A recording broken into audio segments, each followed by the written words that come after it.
go ahead and call this meeting for February 24th, 2020 to order. Please stand.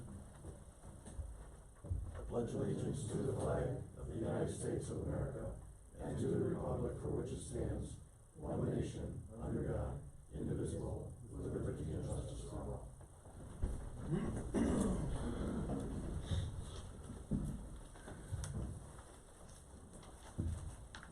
Welcome, everybody. We do have an addition to the agenda tonight. We're going to be having this handout that our communications director handed us regarding the city administrator's evaluation. That'll be now 6 Foxtrot. Community Development Department update will now be 6 Golf. And the Finance Department. Can I go ahead and get a motion to modify the agenda as To approve it as modified. approve it as modified, correct? So moved. Is there a second? Second. Any discussion? Hearing none, all in favor? Aye. Aye. Any opposed? That motion is carried. Consent agenda. All items on the consent agenda are considered routine and have been made available to the city council at least 2 days in advance of the meeting. The items be enacted in one motion. There'll be no separate discussion of these items unless a council member or citizen so requests, in which event the item will be removed from the agenda and considered normal sequence. On tonight's consent agenda, we have 2 items. We have city council minutes for February 10th, 2020, revised, which is also a handout that we all received this evening, and the disbursements approvals through February 24th, 2020. Any questions, concerns, or thoughts regarding the consent agenda?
Good evening, Mr. Mayor, City Council.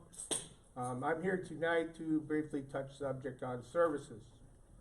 The city gives citizens certain services. Certain services are billed monthly. Other services are paid through taxes. I believe, like with garbage, pertaining to garbage, I'm going to use this as an example.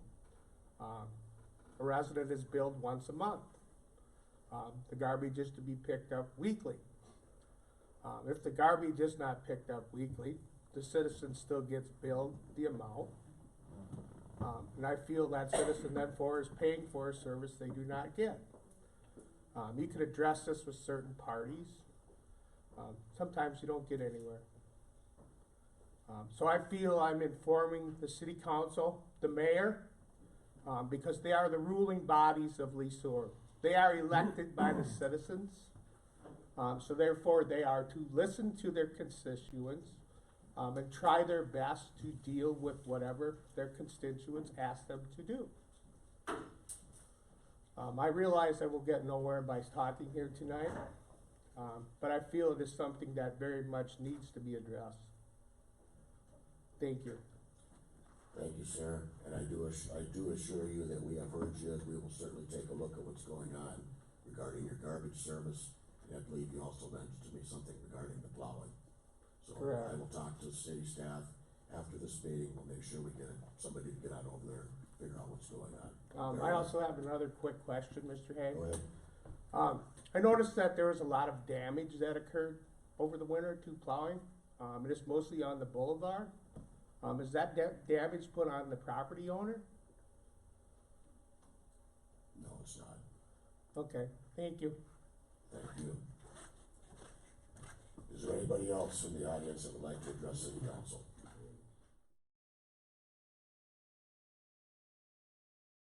Public comment? So moved. Is there a second? Second. All in favor? Aye. We now move on to our regular agenda. First item on the docket is 6 Alpha, the city council, board and commissions appointments. City administrator approval. Mayor Haig, members of city council, before you is an item that we generally take up, or we did take up during the organizational meeting, the 2nd of January this year. What we do is we appoint city council members, or the mayor does with city council approval, to the various boards and commissions. Recently, as recent as the 27th of January, Scott Schluter was appointed to the city council seat. So with that, there are some changes to the list of what the council members are going to be doing that's being proposed. And that is included on this PowerPoint.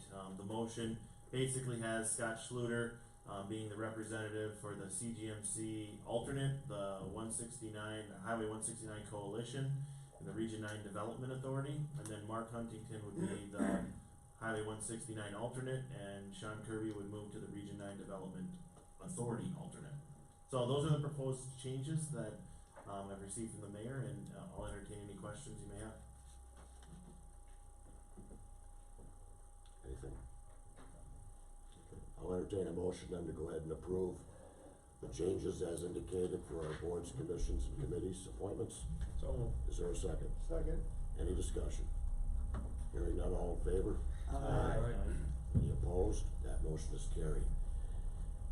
It evens things up because for those that may not know, Councilmember Kirby was serving as a placeholder while we were waiting to fill the seat that we had vacant prior to bringing Councilmember Schluter on board. So that's the reason why we made some modifications. Try to even up the workload a little bit. Next item on the docket is 6 Bravo, the manual meter read discussion, city administrator approval. Mayor Haig, members of city council, before you is just a discussion item. There is possible action if council so chooses. Just a little history about the program that we have. Roughly about 6 years ago, we went to water meters, electric meters that transmit radio waves, and we read them remotely by driving a vehicle around. We switched to what's an advanced metering infrastructure, AMI, where that's just automatically sent to these areas, and we don't have to drive anybody around. We enabled or started a opt-out program for citizens in Sueur to say that they don't want manual, or they don't want radio read meters in their house starting in 2017. So we started that program in 2017. We've had it available ever since 2017. Initially, there was a $10 per month charge. Looking back at the utility billing, it should have been $10 per month per meter, but that wasn't the way it was set up. So the individuals that were signed up, and at one time we had 3 individuals. Right now we're down to 1, but they were supposed to be charged a little bit more than they actually were. So what we adopted as a body this year in the governmental fee schedule is a $25 per meter charge. So as you can imagine, that's a pretty substantial increase from what it was before.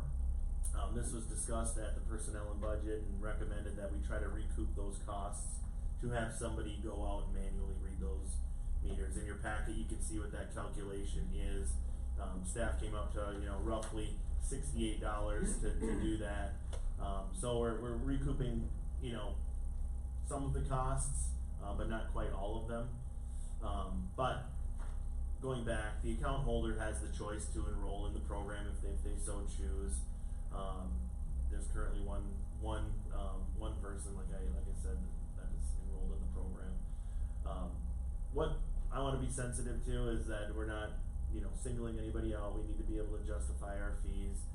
The one thing that's occurred is that the jump from $10 to potentially $50 a month, and I'll note that non-essential water meters we don't have a meter charge for. So if somebody actually has 3 meters, they're we don't have a fee for that non-essential meter.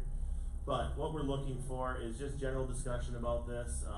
You know, I've heard some ideas on if we wanna do anything. One thing might be to kinda do a phased-in approach, maybe, look at amending the fee schedule to do $25 this year, and then next year have it be more encompassing of the actual cost or cost to actually do the meter reading.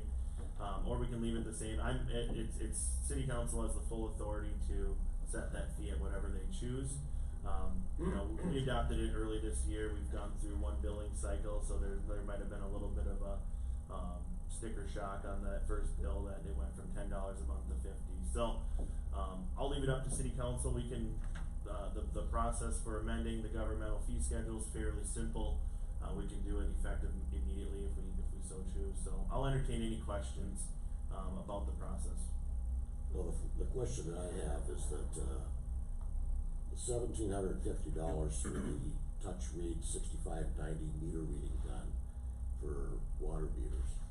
This gun specifically needs to be used to do just this one meter now, is that correct? Correct. Okay, what is the life expectancy of this meter?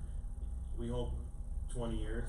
Okay. You know, maybe 10 years is probably a good planning number. I put together a plan for a 5-year payback and also a 10-year payback with some maintenance costs involved. I'm sure that there's batteries and other items that are gonna be needed for this gun, is that a correct assumption? Yeah, minimal, yep. And I came up with just a $35 flat fee per year. I'm sure I'm way low, but just to have something to work with.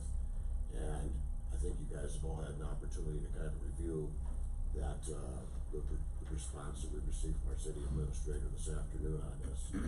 Initially, I think what the problem was is that it was a concern that by charging a customer for the use of the vehicle, that probably isn't the right thing to do, because we as a city, the taxpayers are already paying for that vehicle. So we have to be mindful of the fact that we don't wanna overcharge anybody for sure, but at the same time, we also have to be mindful that we have to think about the cost of the $1,750 plus maintenance fees and whatever else it's gonna be that's gonna keep this thing going, hopefully for the 5 or 10 years, as the city administrator alludes to. So that's what I want to know, is just basically what kind of costs we're looking at for this gun, and how long have we had this gun, how far do we think we are before this thing is gonna, need to be replaced? Because quite frankly, this replacement is gonna be specifically used for one customer. Okay, Councilmember Sullivan. So, back up a little bit, the initial concern came from, we've been charging $10 a month for the last 2 years. This year we jumped to 50. Well, it's actually supposed to be $10 per meter. I understand that, but that was a mistake on our behalf. Yeah. So, they get their bill, there was never any communication that she was aware of. Now, I think there were avenues that could have been gotten. But she got her bill, $50, starting at the beginning of the year. So there was concern there. And then, when we break it down to what we're actually charging, you referenced the truck cost, so we're essentially charging a truck cost at a half an hour's rate of time. Mind you, that's time driving from the wastewater treatment plant to the residence, to City Hall, and then back to the wastewater treatment plant. I'm charging a half an hour at a time. Now, if you go out tomorrow and you drive that exact pattern to the residence, it takes 9 minutes. To the residence, to City Hall, back to wastewater treatment plant. 9 minutes. We're charging a half an hour at a time. Mind you, it's already a vehicle that our taxpayers are already paying for one time. We set up FEMA rates, which I understand, because if we go send department staff to an emergency, we're gonna want money back from FEMA. Or if we use it to clean up the city dump, during this, after the flooding, we wanna be able to reimburse that cost. I get that. So I think there's a couple parts that are at play. Number one, the sticker shock, that we went from $10 to 50, and then when we break it down, there's parts where it just doesn't add up. And I'm not saying the math doesn't add up, it's just questionable what we're actually charging. So that's where my concern came in when I heard this and it was brought to my attention, and I think the citizen actually wanted to be here tonight, planned to be here tonight, fell ill this afternoon, so wasn't able to come tonight. So I'm I'm just kind of trying to relay the message back that I had received initially when the concern came up when we started this conversation a week or two ago. So, that's kind of where we were at. Any other thoughts? I have a question of the city administrator. You mentioned a figure of $25 this year. Were you talking about per meter or for both types of services? Yeah, so it's all about how you would wanna phase it in. If you eventually, city council wants to get to recouping all of the costs, the idea would be that it would be a maximum of $25 per month for a manual read situation. That's just an idea that came out to kind of phase it in from 10 to 25 to potentially something that recoups more of the cost next year. It's just maybe a little bit more palatable to the resident. To be clear, you're saying one $25 charge for both types of meters being read. No, so it'd be a monthly charge, $25 per Understand that. month. Yep, But for both meters? for both meters. Yes. Okay, and our cost, if we had 0.5 hours, would be labor cost $26.99, and then the manual entry would be $13.75 per meter. Except that the cost to go is only $26.99 for one trip, no matter how many meters you read at that site. That's correct. Yeah. So, our cost is, if it's a half an hour, it'd be $39, almost $40. But, as Councilmember Sullivan points out, perhaps it does take less time. Have you factored in, Councilmember Sullivan, the time it takes to physically get out of the vehicle, go find the meter, and read it, or is it just the driving time you mentioned? I didn't, because we're charging an hourly rate for the employee, and we're charging him an hourly rate for the vehicle, so the vehicle should only be in charge while it's in use. Understood. But if you're taking 9 minutes each way, you still have to have time to get out and find that meter and read it. But are we not, we're also charging an hourly rate from the time that driver leaves the wastewater treatment plant for his labor hours. So in my opinion, we're double dipping on that cost, Which cost? on charging an hourly, so if you charge a 30-minute window for the truck. I'm not talking the truck, I'm talking about labor. Right, hear me out. So you charge a 30-minute on the truck, and then you turn around and charge a 30-minute on the employee. You're already compensating for that time of that employee getting out of the truck. I don't know how, the length of time that it actually takes to read a meter. I struggle, and that was a concern that was brought to me when we charged 30 minutes per meter.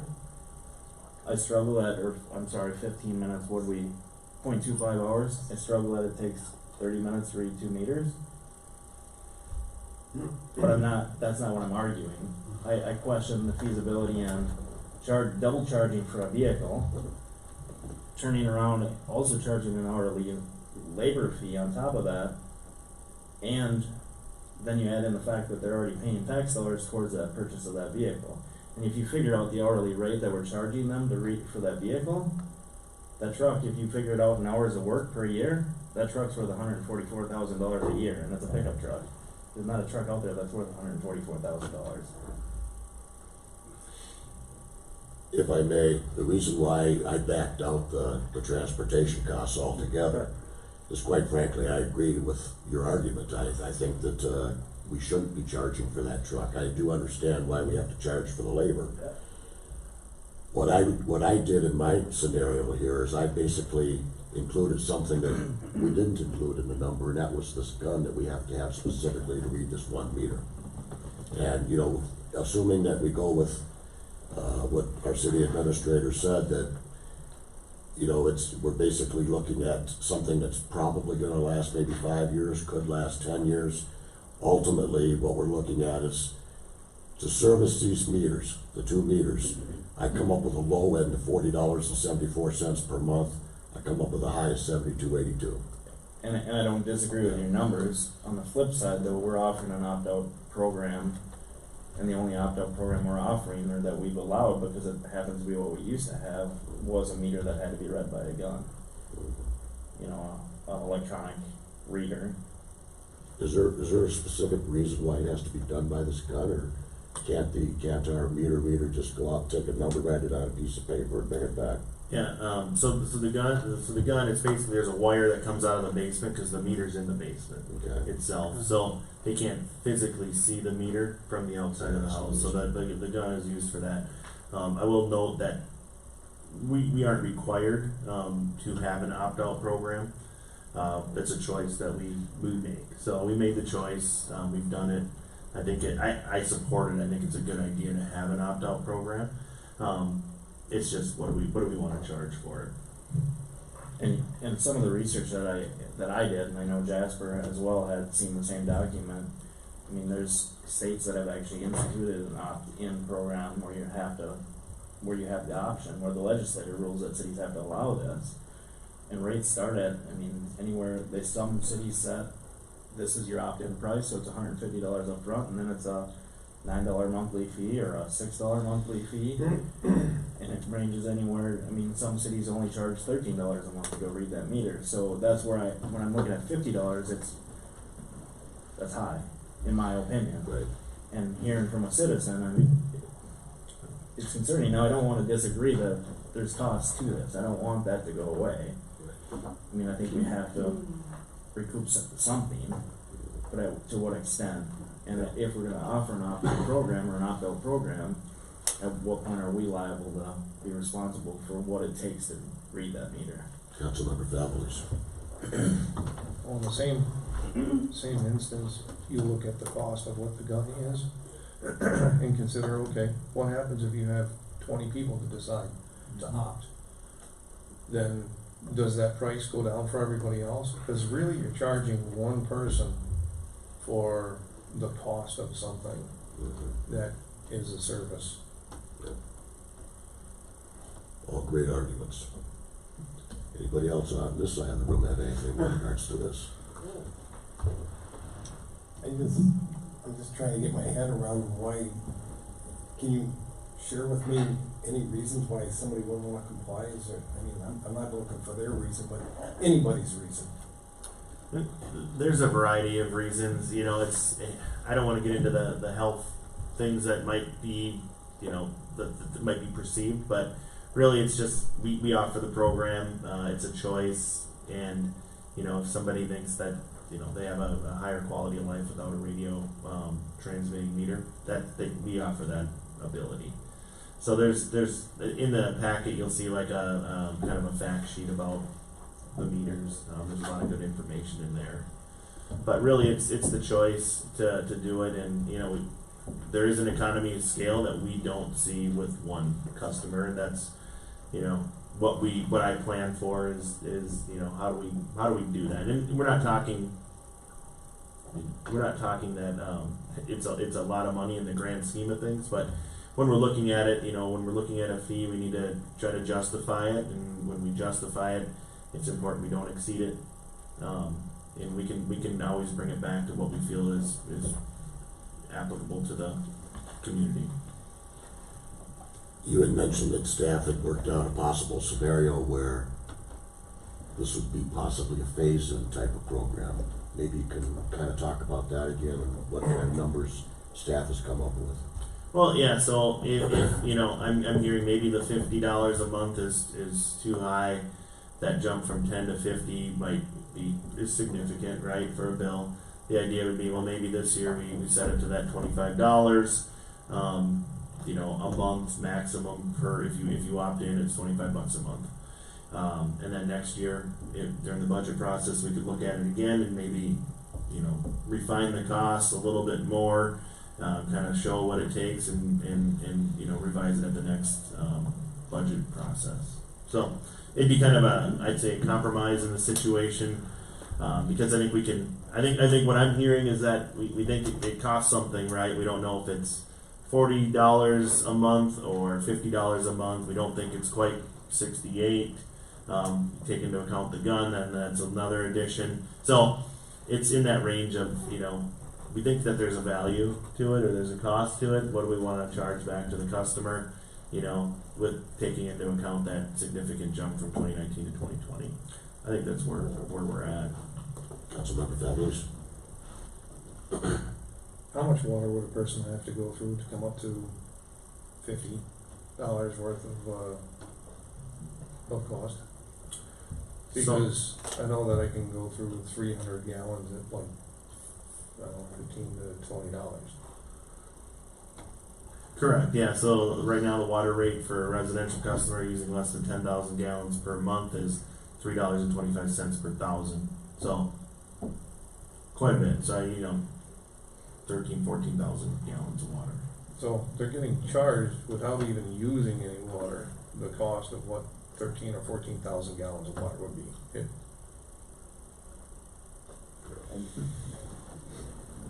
Councilmember Sullivan? I lost my train of thought. If I may, Mr. Thank Mayor. you. Councilmember Groveman? If everyone could follow, I think it'll help to focus a little here. If we took out the equipment, the so-called reader gun, whatever it is, if we took out the vehicle cost and we focus solely on labor costs, it'll cost twice, once to send someone out to read it and come back to their place of work. And by the way, anytime you interrupt someone's work, even if they're only out of the office 18 minutes, or whatever it is, they're gonna be losing more time than that. It just doesn't work out that you jump in and jump out. You have to readjust, get ready to go, all that stuff. But if you said basically that the person's gonna go read the meter, come back to an office or a location, and then if you take the manual entry that's required, that's another bit of time. That's roughly a little over $40 per trip, basically, okay? Which could do both meters. Which can do both meters, so that's $40. If you cut the time by 1/3, if you go from a half an hour roughly to 18 minutes, it's roughly 2/3. You're still at about $31 total for the two. So, and that's not real scientific at this point, we realize, but it's fairly accurate based on the information we have in front of us, so. 31 for both, we're taking out the cost of using the vehicle and taking out the equipment maintenance, but we have somewhere to work from. I would concur, jumping from 10 to 50 is pretty steep. We certainly made a mistake somewhere along the way, not charging 20 before. Right. But there is a cost to the city, and the person makes this choice, but you have to be understanding and reasonable about what it means. So assuming that we went with this $31, let's, to make it just a flat $30, for example, $15 per meter is basically what I'm hearing you throw out there. I'm not throwing, I'm giving you the low number we can work with. And the city administrator is proposing roughly 25, for both this year and further evaluation. There's a lot of factors that are really fuzzy. If more people opt in, what does that mean? Right now, we're focusing on one situation. So.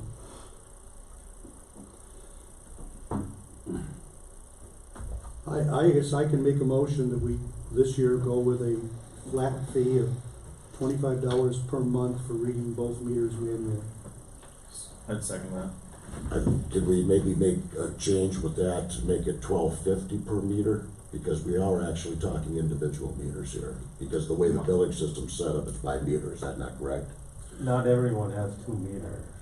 Yeah. Oh no, he's talking electric and. Yeah, this is an electric and a water meter in this particular situation, so it's by meter that we really wanna have this written. I would actually prefer it being $25 a month to just opt into the program, because technically there's 3 meters, non-essential, essential, and electric at this, so we're actually doing 3 readings, But not essential. yeah, so I would say just to make it clean, it's just $25 a month, going off Councilmember Krogman's motion, $25 a month to be enrolled in the manual read meter program. And to be clear, that would include either 1 or 2 meters. Yeah. Because if they do one, it's still gonna cost us the same. And also, they already had to purchase their own meters, right? No, so that's a change. Right now, if for the non-essential, yes. For the essential water meters, no. Those are owned by the city. That's a change as of 2018, I believe, we made that change. So we have Councilmember Crockman making a motion, Councilmember Sullivan seconded that motion. Is there any additional discussion? Well, only that we're not talking about a long-term situation, you're just saying that are you actually phasing this, so you're starting with 25 and then next year you're gonna change to something else? Or is this 25 from here? That What are renders we- further discussion. I think it's gonna require additional discussion when we do our rate schedule for 2021. It will be what it is until it's changed, if we Okay. pass the motion. And we'll have some additional information, I think at that point, we'll have 9 more months of knowledge regarding this gun. And, you know, what kind of maintenance we've had to put in during that 9 months, we'll have some more information. If I may, one other thing that I would request is that we, part of the motion, amend the motion to have an effective date. You can either choose, I'd recommend either February 1st or January 1st to help out with billing. Whatever council chooses with that, that'd be the request. I would propose I'll change my motion to the 1st of January, so it begins this year. And I would amend my second. So we have a motion, we have a second, rolling back to January 1st, $25 a month flat fee. Councilmember Sullivan. Jasper, is there at some point, I don't know what could potentially be the downfalls of this if we could see people potentially wanna go that route. If I came in tomorrow and said I wanna change my meter back to an old style meter, what's that look like? Cause obviously there's a cost, we no longer have those meters. Correct, so if I may, in that situation, if somebody who's got, let's say, a new meter, they wanna come in, they would actually have to pay for that new meter, the manual read meter itself, so. And that's, I believe we it's have about, that at policy already. correct, yeah, so that's $200 for the electric, $200 for the water. So they're a little bit cheaper than the radio read meters, but that would be an out-of-pocket cost initially for the residents. I just wanna make sure we're covered on that end if that happened. Yep. Does that include labor? No, so you have to hire your own plumber to come in and get that meter swapped out. And in the event that this individual's meter that they have now has any issues, then they're still going back, they have to purchase their own. It's correct, yeah, and we do have a policy that outlines the process, if you think that your meter's reading incorrectly, there's a process that we've adopted that, you can elect to do where we send it off and, so we have that policy on our website. When we switched out all the meters minus this one, did we keep a few of the old meters in supply, or, so once this meter goes bad, or it's believed to go bad, it's not reading right, there's gonna be a delay in time to order this from a vendor.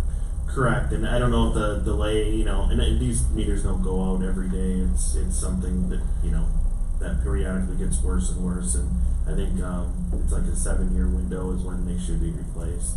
So, if we need to get one, I'm guessing the turnaround time is, 6 weeks, 6 to 8 weeks, something like that, so we can accommodate that. And in the residential situation, we can get by with, estimating usage based on what they've done historically too, so it's, if the meter fails, we have a way to continue to bill.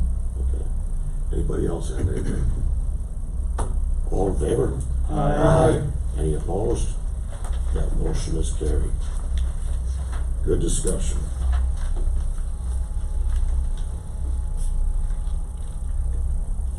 Next item on the docket is 6 Charlie Infrastructure Availability Resolution, City Administrator Rubin. Mayor Hague, members of City Council, before you is a resolution, this was recommended, for us to consider from the League of Minnesota Cities and the Highway 169, coalition. What this really does is it gives the city another tool, kind of a negotiating chip for developers to say, to try and get them to, pay for the actual infrastructure costs, so the actual roads, sewer, water, things like that go in. Right now, we're not able to recoup all of those costs, and what ends up happening is the residents, the taxpayers of the community are picking up that bill for new development to come in. It's not saying that this is going to happen, but it just shows our support for this in the state legislature. So, there's a resolution that is included, Resolution R 2020-004, resolution supporting infrastructure accountability. What we're looking for is to consider a motion adopting that resolution. I'll entertain any questions council may have. Anybody?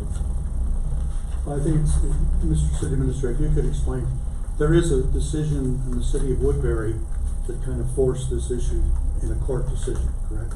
Correct, so there has been litigation in the past with cities trying to recoup these costs, because they can be quite substantial depending on what you see for development.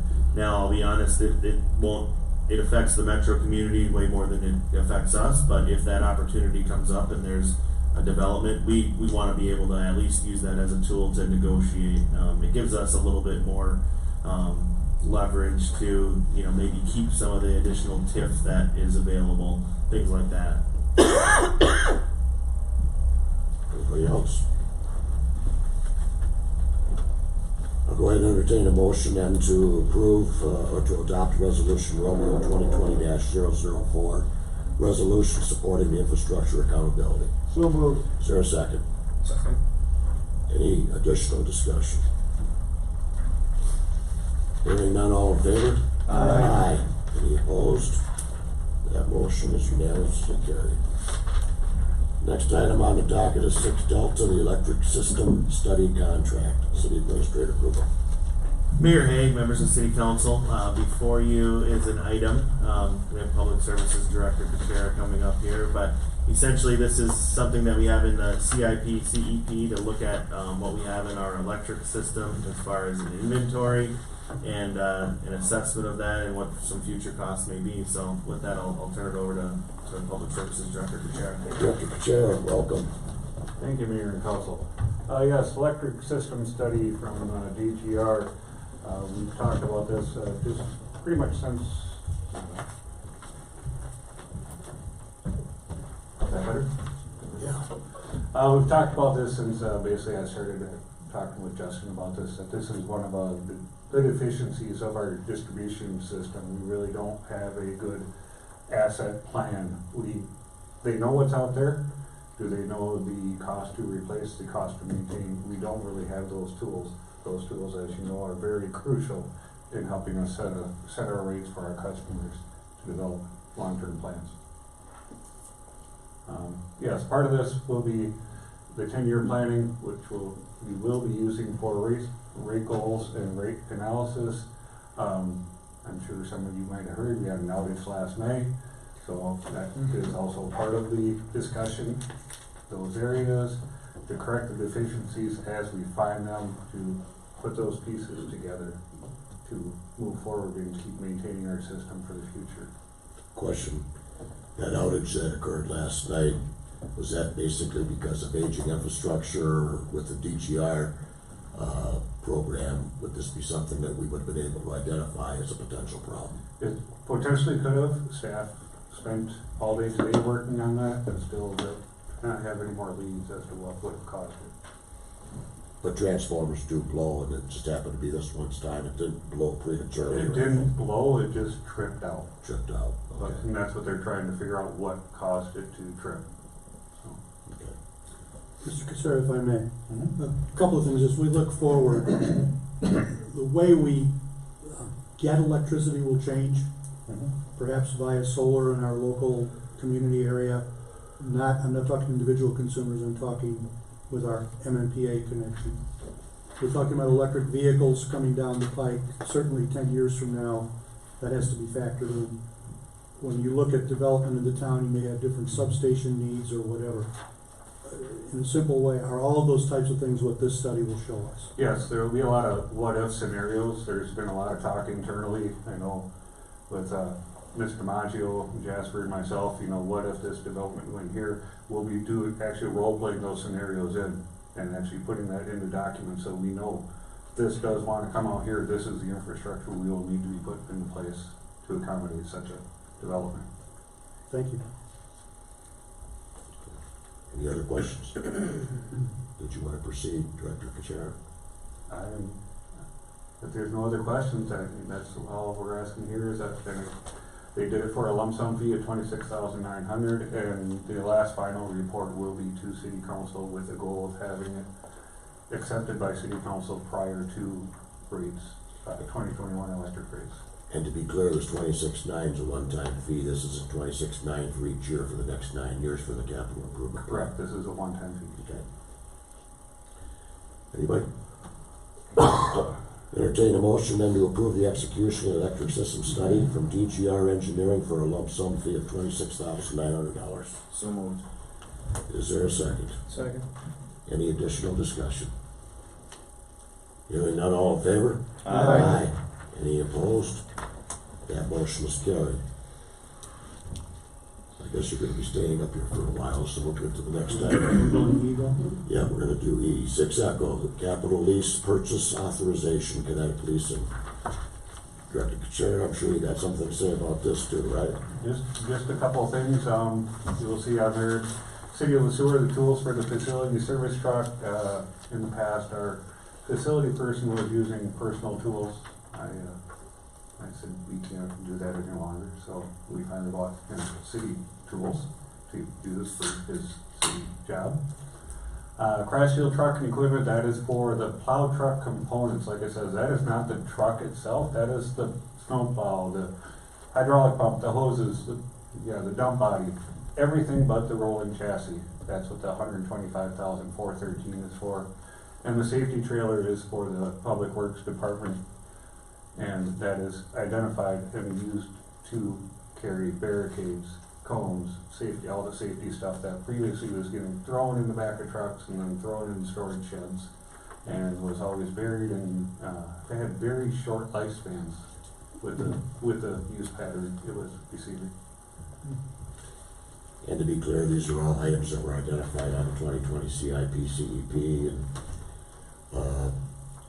does not exceed any of the original estimates that we had at the time we put together the CIP. Correct, just to clarify, some of this stuff is from 2019 as Right. well, so the plow truck's actually technically from 2018. I have a quick question. Councilmember This is really Bowman. kind of collateral, but if you have this so-called safety trailer, your equipment is stored there, it would strike me that would also save us a lot of labor time moving stuff around. It's there, ready to go. Am I correct? You are correct. Anything else? Entertain a motion to approve the execution of the payment request forms attached to this agenda item. That would be $1,896.69 for the city of Sueur for tools and facilities for the service truck, $125,413.54 to Castile Truck Equipment for plow truck components and installation, and $4,300 to Peterson Equipment for the safety trailer. Is there a motion? So moved. Is there a second? Second. Any additional discussion? Hearing none, all in favor? Aye. Any opposed? That motion is carried. We now move on to 6 Foxtrot, which is the handout that we received this evening. That is gonna be the city administrator's performance summary evaluation for 2019.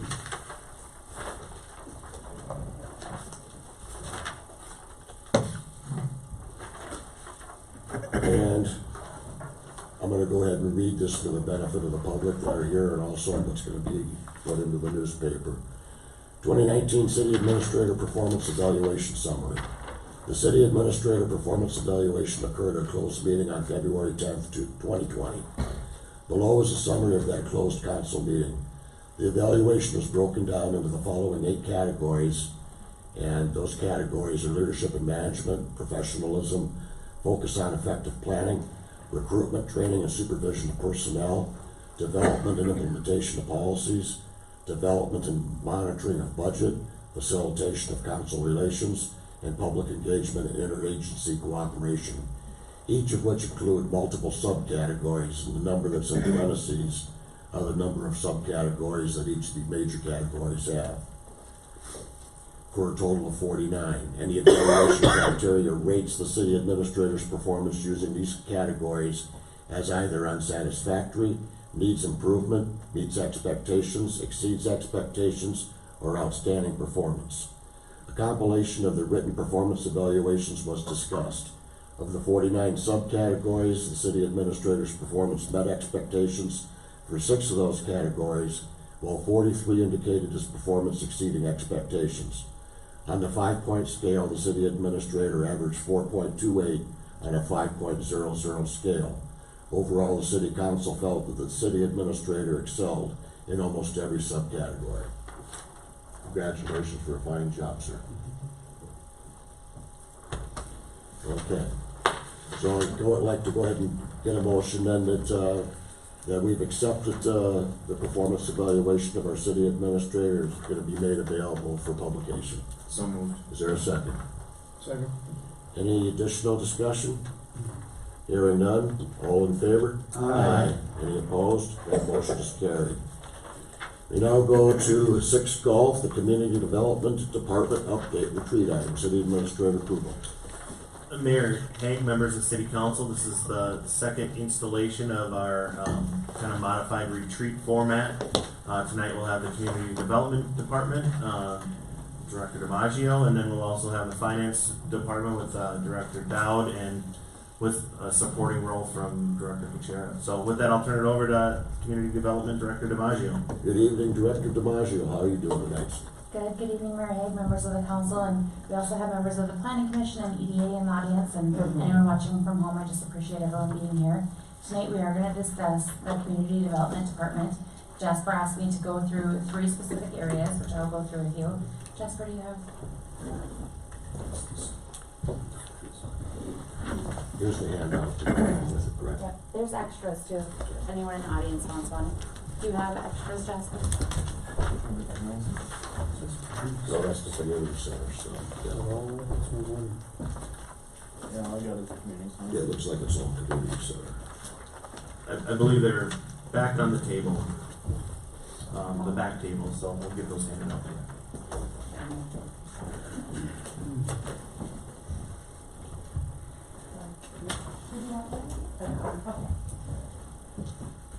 While we're waiting for the handouts to be made, it's nice to see members of our planning commission here tonight. Thank you for taking your time to be here. And EDA. And also our EDA members too, yeah. Sorry about We that. have enough. Couldn't done without you. They had to be here anyway. I think I'm one short. I think I'm one short. Super nice to you. Sure. I want to get one short. Thank you. Oh, you got enough? Do we have enough? Oh, Everybody but Jack.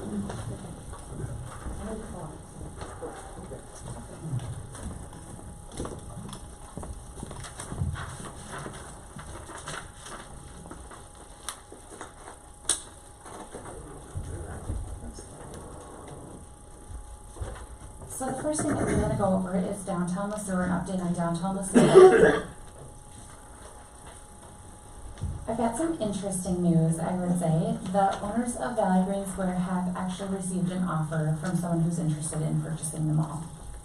This offer is someone who is interested in partnering with the city on the reopening of Main Street.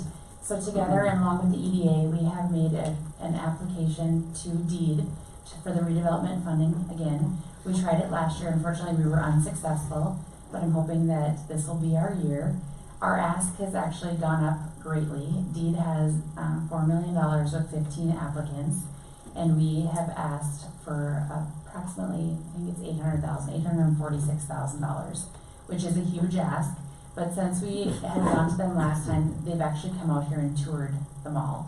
So they got a better understanding of what it is that we're trying to accomplish. And I truly appreciate them taking their time coming here from St. Paul. I think when you're sitting at St. Paul and you're looking at paper applications, and especially ours can be extremely confusing, trying to figure out where's Main Street, where did Main Street used to be, how is the mall in between, how can you exactly trim off a portion of your building and do something else, and it is a very, very confusing thing. So I appreciate that they came out here to look at it with us.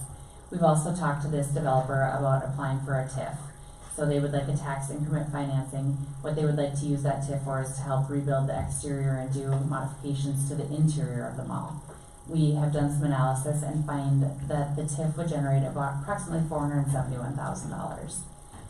And if this all happens to move forward, if we end up getting the redevelopment funding, if we end up processing the TIF, then we will ask the EDA to waive the money that's owed to them. The EDA is currently owed $396,000.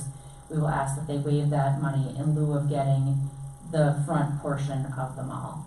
So I have some renderings that were done, which I think will help make more sense. As you can see, the new first level, you can see that Corner Drug will remain where it's at, the hardware store, Snap Fitness, all of that will remain where it's at.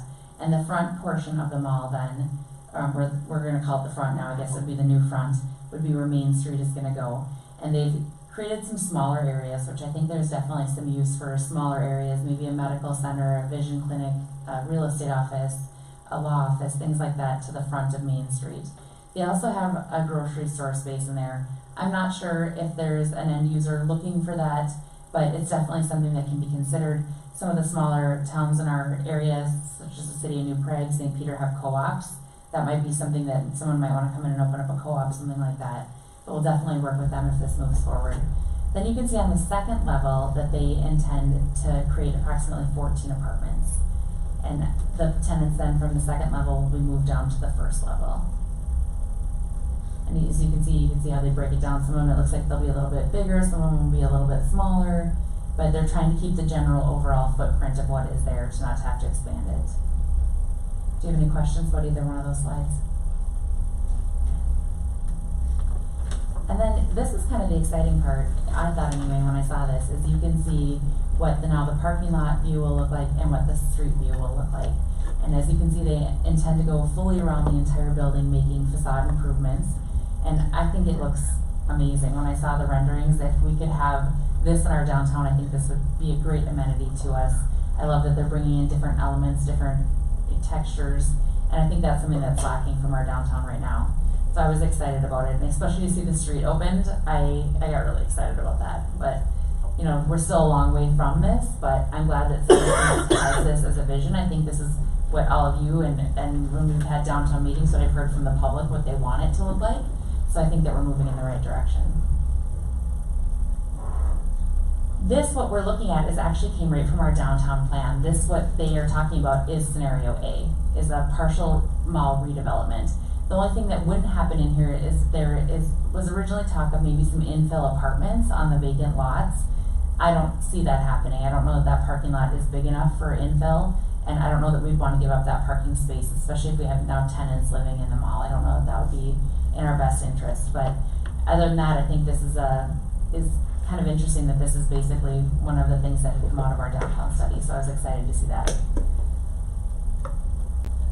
So if we receive the grant, then a development agreement will be drafted between the buyers and the city of Sueur. We want to make sure that if we're going to go forward and give them TIF, if we're going to help them get the funds from deed, that they're going to perform in a way that we want as a city. So we will draft a development agreement with them. We'll also have time limits. We want to make sure that they're going to do this within a certain amount of time. We want to start the process, I'm assuming, as soon as possible. We don't want to wait. And once the TIF starts rolling, it's really in their best interest to start the development because they only get a certain amount of time. I think for a redevelopment TIF, it's 25 years. If we don't get the grant, there is a second group who's actually interested in the mall as well. But this group does not want to rehab the mall. They actually want to demo it and start with a brand new building on the parking lot. So that would be an entirely new TIF. It would be a brand new TIF, and everything would be brand new. They would have retail on the lower level and housing going up 2 stories on the top. So this would actually be quite a bit bigger TIF, but we would definitely get more than 14 apartments. I mean, this would really be quite an addition for downtown. They're in the process of doing their due diligence right now, so I think, you know, if one doesn't work out, I'm excited that we have somebody else who's looking at it, and I think both options would be great for us, and I'm excited to see where it goes. Question. Yeah. The $396,000 that's owed to the EDA, was that part of the revolving loan fund? It was. That was given to them. The mall owners received 2 different loans from the EDA. They were both in the sum of $400,000. The first loan had been paid off, and the $396,000 is from the second loan. So with it being the revolving loan fund, that's a federal program, correct? We actually cleansed all the funds that were in it, so they have no ties anymore. So, okay, Yeah. that was my question. Yep, that was something that I made sure we got done as soon as I got here, is to cut those ties. Councilmember Fabius. With the second interested party, you're talking about them, starting fresh and building new, okay, who's responsible for demo? Right, and so that will be something that we will have to work out, but based on the TIF that would generate, there should be plenty of money for them to also demo what's there. And the nice thing is that if they were to start that, they could work with each of the tenants that are in there to build exactly what space that they want, which is kind of interesting. Instead of trying to make the space work that they have now, they would almost get a new opportunity to design their space and see where they wanna be. If they're, maybe, for instance, maybe the drugstore does wanna add a drive-through that they've never been able to have. This would be the time that they could do it. The other thing that I think would be nice is they could continue operating while the new building is being built. We wouldn't have to worry about anyone living through a construction nightmare, as anyone who's rehabbed their home, knows what that's like. But, we still have a long way to go with both of these opportunities. I'm just excited that we have people at the table talking about it. The second group that's looking at a complete rebuild, they actually own property in town now, so they are very familiar with our demographics, and they have a rental property, so they know what rents are going for, and I think that's a good sign that they're already here. They want to grow here, and I think either one is a great deal, and I'm excited to see what happens with both groups. I can see the benefits and the cons of both, and but like I said, it's really going to be what is the market demanding and what is the market driving, and I guess that's going to be up to the developers to figure that out, and we'll just be here to help either group as we can.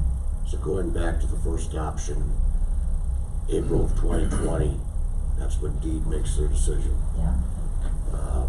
If it comes back negative, that automatically takes the first option off the table. I don't know that it does, but I had pressed the EDA pretty hard that I don't know that they should waive their $396,000 owed to them unless we get Main Street reopened. Because in our downtown master plan and in our comp plan, it's very evident that the public wants Main Street put back through. And I guess if we don't get the grant, then we'll have to try to figure out internally how we can make that happen. I don't know that we would have the funding to make that happen. That's where that second option might be the better option then, because it would be an entirely new TIF.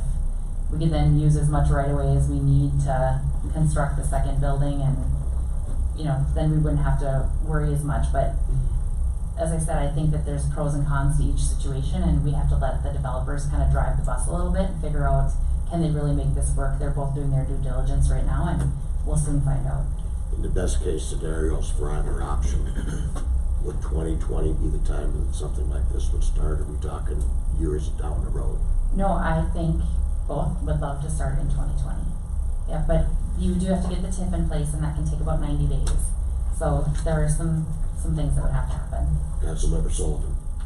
Sam, two questions. The first one being, you talked about the 396 being waived on the first proposal. Would that be the same on the second proposal as well? Yeah, I'm assuming so, but at least in the second proposal, they for sure would allow us to put Main Street through as well. So I think either way, I don't foresee the EDA getting their $396,000 back, but I don't know that any of the EDA members are quite surprised by that.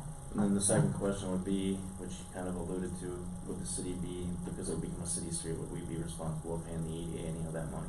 So I think what we would ask is that, that as long as maybe the EDA took the $396,000, that then the city would be responsible to actually do the construction of Main Street, which is gonna be quite a lump sum for the city to come up with. I think we've estimated around $1 million to put that street back through. So, I mean, obviously this is gonna have to be something you're all okay with too, and I would definitely, even maybe having some joint meetings between you and the EDA would be nice to kind of discuss where things are at, but that is the benefit of having that development agreement, to make sure that we're getting from the developer what they're saying they're gonna give us, and that we can make sure that they perform, and that we as a city are then gonna do things that we're saying. We're gonna put that Main Street back through, and it kind of goes hand in hand in the development agreement. Mr. Mayor. Councilmember Cronin. Director DiMaggio, I have a couple, actually I'm gonna do 3 questions. The first one's really kind of way out there in a way, but originally there was talk about underground parking if there were resident tenants. Is that part of that plan? It's not. They feel Because you that mentioned parking, so. yeah, this developer felt that was not a good use of funds. They didn't think that just really blew the project out of proportion. So that is not something that they're considering. Okay. Now, the next one, I'm not sure I understand. First of all, how long would the TIF be? For how long? Was it generally How long would this one be in general? So the first one, a redevelopment TIF, is 25 years. And depending on what the second TIF is, if it's looked at as a housing TIF, and sometimes they have a TIF that I don't know how often it's used, but it can be used in downtown areas where there's small areas that, because a redevelopment in a downtown area can be very, very costly compared to doing redevelopment on a huge green space site, because, you know, you only have so much footprint to make everything work, so you typically have to go up, and that's where that cost is gonna come in. Especially, I think that's why they're trying to keep it at the 3 levels, because that could be a wood frame. I think anything above that would have to be steel construction, and that's very expensive. So I think, you know, there's a lot of unknowns. I think your question is, you know, it's gonna depend on exactly what kind of TIF it is that we're gonna offer them, but we can also negotiate those numbers of years based on what their need is. So if they come forward and show that they don't have a huge need, then that's something that we can negotiate. Okay, now, right now that mall is paying taxes, property taxes. What happens relative to the loss of income in property taxes if we have a TIF? Do we still come out okay, or how does that work? I don't know. Yeah, no, this is a good question. So in the first scenario, there's that base level of where the apartments are. You can't touch that. So when you do a TIF, you can only do the new improvements. So it's typically they look at it as new building space. In this scenario, they would look at it because we're converting retail into housing. So that's making that change is gonna allow us to capture some of the TIF, but it's not near as much as if you would start with a completely green space. If you went on the parking lot, there's nothing there, and so basically, I mean, as a city especially, there's nothing there because we're the ones who own that, right? But at least it will bring it back into taxable area where right now it's not. So it's kind of a catch-22, and we have a TIF consultant, his name is Shannon Sweeney. He runs all these numbers for us and helps us to figure that out and helps us negotiate how things work. And so there's a lot of unknowns. I think you're right, but I know right now I don't think that the mall is taxed at the highest value that it could be taxed at because it's a lot of it's vacant. Mm-hmm. So if it was full, it would have a higher tax value than basically an empty building doesn't pay the same amount of taxes as one that's full. Thank you. Councilmember Sullivan. Just another question, Sam, I thought of, if the second option ended up being the one that moved forward, obviously we're talking about city-owned property being the parking lot. Is there any revenue to capture on that end of it, or would that be waived as well? I don't think anyone's gonna pay you for the parking lot. I think we could potentially cut a deal saying that maybe in exchange for them taking that one, we could still have citizens use their new parking lot. You know, trying to swap something out or keeping a certain amount open for citizens to be able to use. Unfortunately, I don't know that parking lot has a ton of value to anybody else except for the mall. I'm not quite sure why we retained it and have maintained it all these years. Anyway, it's basically, it should have been sold to the mall when they bought it because it's basically for them and their customers. Councilmember Kirby. Real quick question, Sam. With your first scenario, we're looking at 3 businesses upstairs that would have to relocate, 3 professional services. Second scenario, basically everybody. You had a chance to survey these tenants and see how they feel about things, and are they supportive of all this? So that is going to happen from the developer side because it's basically the developers, and I've talked to them and they are all aware of this. They know something's gonna happen. What their concerns have been in the past is what will my new rents be? Many of them know that the rents they're paying though are very much under market rate because the mall has just wanted to keep them in there, keep the lights on, so they haven't charged them close to market rate. Their biggest concern that they've had for me, especially the medical uses, is the heavy cost of relocating it. Because when you move a medical area, you have different plumbing and different water and different electrical needs that you wouldn't have just if I'm selling shoes, right? I mean, each station at a dental office has a lot more than just an open space.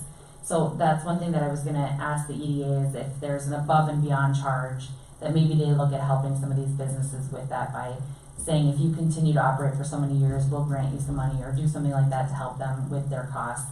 One of the business owners had told me that he's already spent $50,000 renovating his space upstairs. So that's very stressful for him now to have to walk away from that $50,000 to start over again on the main floor. And he was like, and if I'm gonna make that decision, do I spend that money in Sueur, right? And I think that's something that each one of them could ask themselves. And so I wanna make sure that we're giving them a space and giving them somebody who owns it and giving them a reason to stay in Sueur. I think helping them out with some of the tenant improvements, I don't think that would be a bad deal, especially since there's just 3 of them upstairs that really would have that heavy use.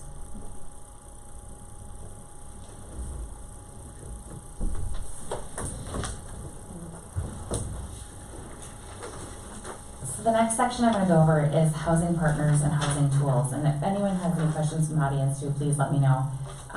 I was joking earlier with our land use attorney, Mike Corey, that he charges by the word, and I'm pretty sure I could charge by the word with this presentation. There's a lot of stuff in here. There are lots of different people in Minnesota who do housing. These are some of the main ones in our area that we would tap into. The first one is Southwest Minnesota Housing Partnership. They're a nonprofit located in southern Minnesota, and they handle areas in southwest and south central Minnesota. That's kind of their core area. They don't go outside of that. They work with the cities in our region to help with housing. Then we have Minnesota Housing Finance. They are the state's housing finance agency. They've been around for more than 40 years. If you ask them, they will tell you they consider themselves to be a bank, that they are a lender lending out money on housing. Last year they did invest $1.26 billion in more than 66,000 households. So they are the primary agency that does housing in the state. Then we have the U.S. Department of Agriculture. I would say, as far as a lot of the programs that I know of, the USDA is really a big supporter in our area of these programs. We're going to go over all the different things that they have to offer, but I think it's interesting how active our USDA is in Minnesota. Then we have DEED. They have the Small Cities Development Program. DEED is basically known for economic development, but they do get some money from the federal government that they can use to help with some housing programs, and they've been doing that for years. Then there's the Greater Minnesota Housing Fund. That is just a nonprofit fund that helps, they get money given to them and they kind of re-loan it back out. They're a financial institution that helps different groups. They're a 501c3 nonprofit. They're here to help with affordable housing across the state of Minnesota.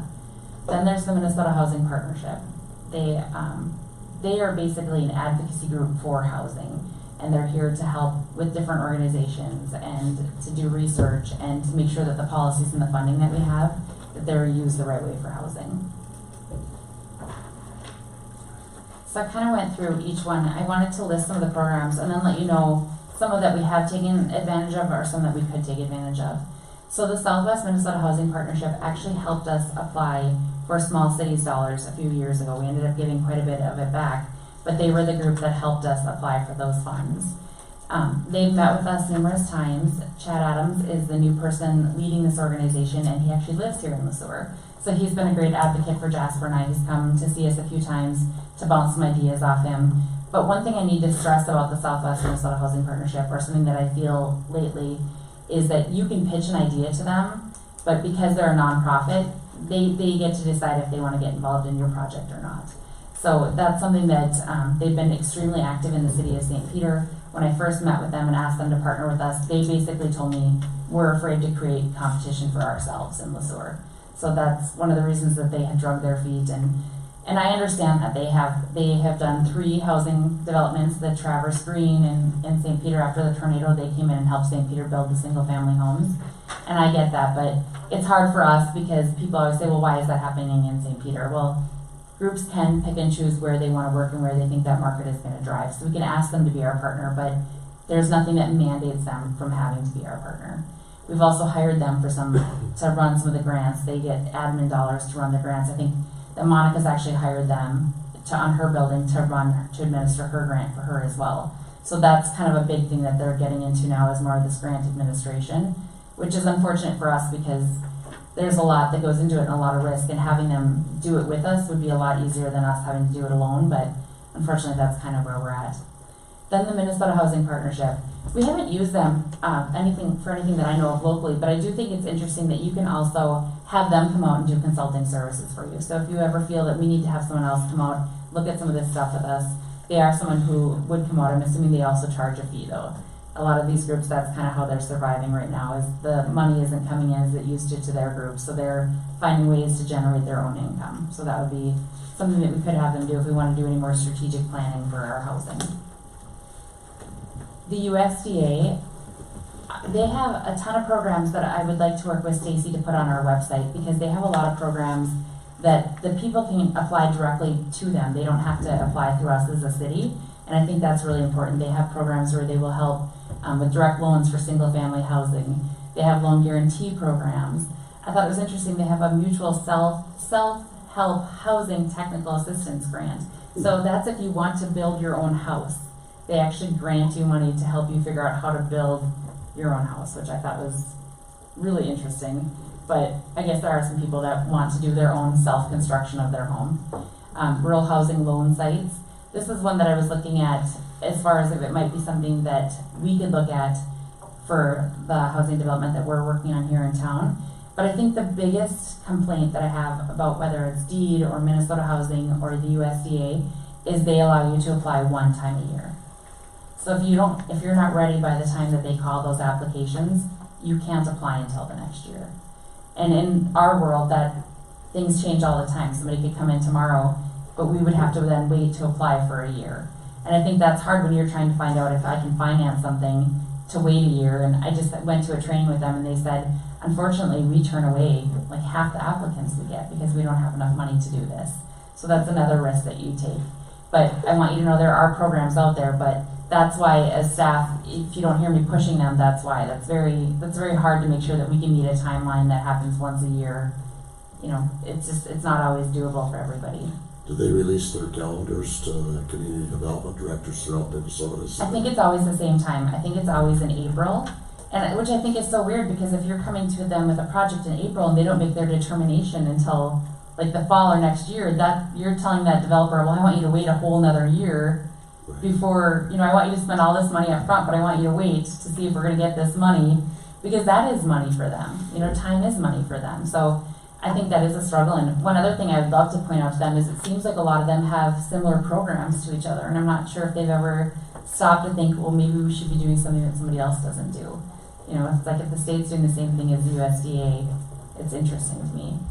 But so they do have lots of different things, but that is a struggle as far as I'm concerned, that to get on their calendar and make it time perfectly, you know, I think that most of the people that are doing that are probably people, like what it talks about here, where you have a really low to moderate income. So if you're somebody who's coming into town and you're gonna build a housing situation, maybe for people who have disabilities or who are on a very, very low income. I mean, they talk in here about the lowest income is between 50 to 80% of the AMI, but they talk about different groups that qualify. And I think in Monica's housing that we have now, I would say that would be very similar. It's maybe people with very low income, people who have hardship finding employment, things like that.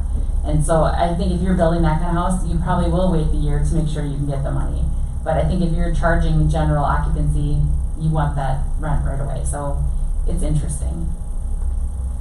Jasper, can you go? Okay. They also do multifamily. This is where we were talking about. They provide grants to organizations that repair rehab housing. So they give to very low income rural citizens that they will help you with your housing. So if you are someone in town though who is on a fixed budget, I want to make sure that people know that they do have money out there that can help with that. I often have people stop into City Hall and say, I don't have the money to replace my windows. I'm on a very low, you know, I'm on a very tight budget. And so I want to make sure that we can direct them to somewhere where they can get the help that they need. Was it this particular organization that we partnered with a few years back when we had designated a certain area of Sueur for the Yep, that was small zero interest cities. or low interest type loans? Yeah, that was through the small cities program through DEED. Okay. But oddly enough, they probably get their money from the same people. That's why they all have that same tie that you have to meet. A lot of it comes from HUD, and the HUD dollars have these ties to them that you have to meet a certain income criteria. And for a lot of people, they make too much money for that. And even for the people that are low income, having the money to get the match is hard for them. That isn't, if they couldn't do the repairs, how are they supposed to save up for the match? And some of these things are a struggle. It might be a good idea that maybe like in one of our future utility bill statements to include this type of information. We just might have some people that Yeah, aren't even definitely. aware that could have been turned over since a few years back. And I think we should keep it on our website all the time. Yeah. You know, as even as staff, sometimes we can forget about these things, and I'm hoping that a resident can know that they can go on there, click on the residents link, and find, you know, they shouldn't have to tell me that they're struggling. They should be able to help find the resources and feel confident to be able to make the call, and that's what I wanna give them the We have tools. to be mindful of the fact that we do have citizens in this town that do not have computers, and we have some that are computer illiterate too, so. Yeah, well, and at the library, they're amazing at the library. I see them working with tons of people all the time. So just making sure even that Diane knows that we have these things on our website. So if someone does come in and talk to her, I just think making our partners know too is important. Okay, Jasper, you can keep moving. And then of course, here's Deed where they talked about the housing grants that they do. That's where we got the money to rehab some of the housing in town. They do public facilities grants. They talk about treatment plants, wells, water towers, and they also do comprehensive grants, which I wanted to make sure that we talked about because I had talked to Deed about getting a comprehensive grant for our downtown to fix up our area of downtown. And one issue that we had is with the mall, there's 7 owners who own the exterior of it, but the people inside are all tenants who rent. And Deed just couldn't comprehend the fact that we had so many people involved and how many contracts we would have to sign for the people who are renters and the people who are owners. And they're like, we just want to work with one person who owns and operates that building. And we don't fit in that category. We have lots of different people. And so I've tried to explain to them that not everybody fits in that perfect little box, but as of right now, they're doing well fitting everybody into the box that they want. So that's been a struggle as well. And then there's the Greater Minnesota Housing Fund. This has 3 different components to it. There's the Minnesota Equity Fund. They help developers connect with each other. So if you're somebody who is an investor and you're a developer, they help bring you together to make that match, which I also think is interesting. I'd like to get to know more about that, especially if we're looking for developers to work with us on our projects. Maybe they know of an investor who wants to partner with us as a city. I think that would be interesting. They do CDFI lending, so last year they loaned out between $30 and $40 million in loans. A lot of the loans are long-term loans. They loan you money to help with your tax increment financing. The difference with us in the EDA is we actually have some money that we can use, so we don't have to go out and get financing. But if we did need to look for financing, I can see how some cities would have to borrow this money in order to set up the TIF, and other areas, maybe that don't have the bonding potential. If you're a really small city and you don't have the best bond rating, and I love that Zach's going to talk to you about our bond rating tonight because it really is important as we want to do projects going forward. A lot of it is based on our bond rating, and if we don't have a good bond rating, we would be in that situation where we would have to go for help to get the financing we need. General question regarding TIF. Can we as a city tie in for the infrastructure that would need to be done for the mall, the remodel of Main Street in essence? Because that would all have to be redone, I'm guessing. Take it down to the class 5 and dig down and replace the utilities and things of that. Can you piggyback the infrastructure portion on top of the developer stuff? You can, but the problem is you have to get enough generated. So with us not being able to count the lower portion, you don't generate enough to do everything. Okay. You're only capturing the small amount of increment from the apartments on the top level, which isn't a huge TIF. If you had someone come in with a really big building, like what we're talking about, like that 4 stories and it was full and it captured more, then we could probably negotiate a portion of that to be used.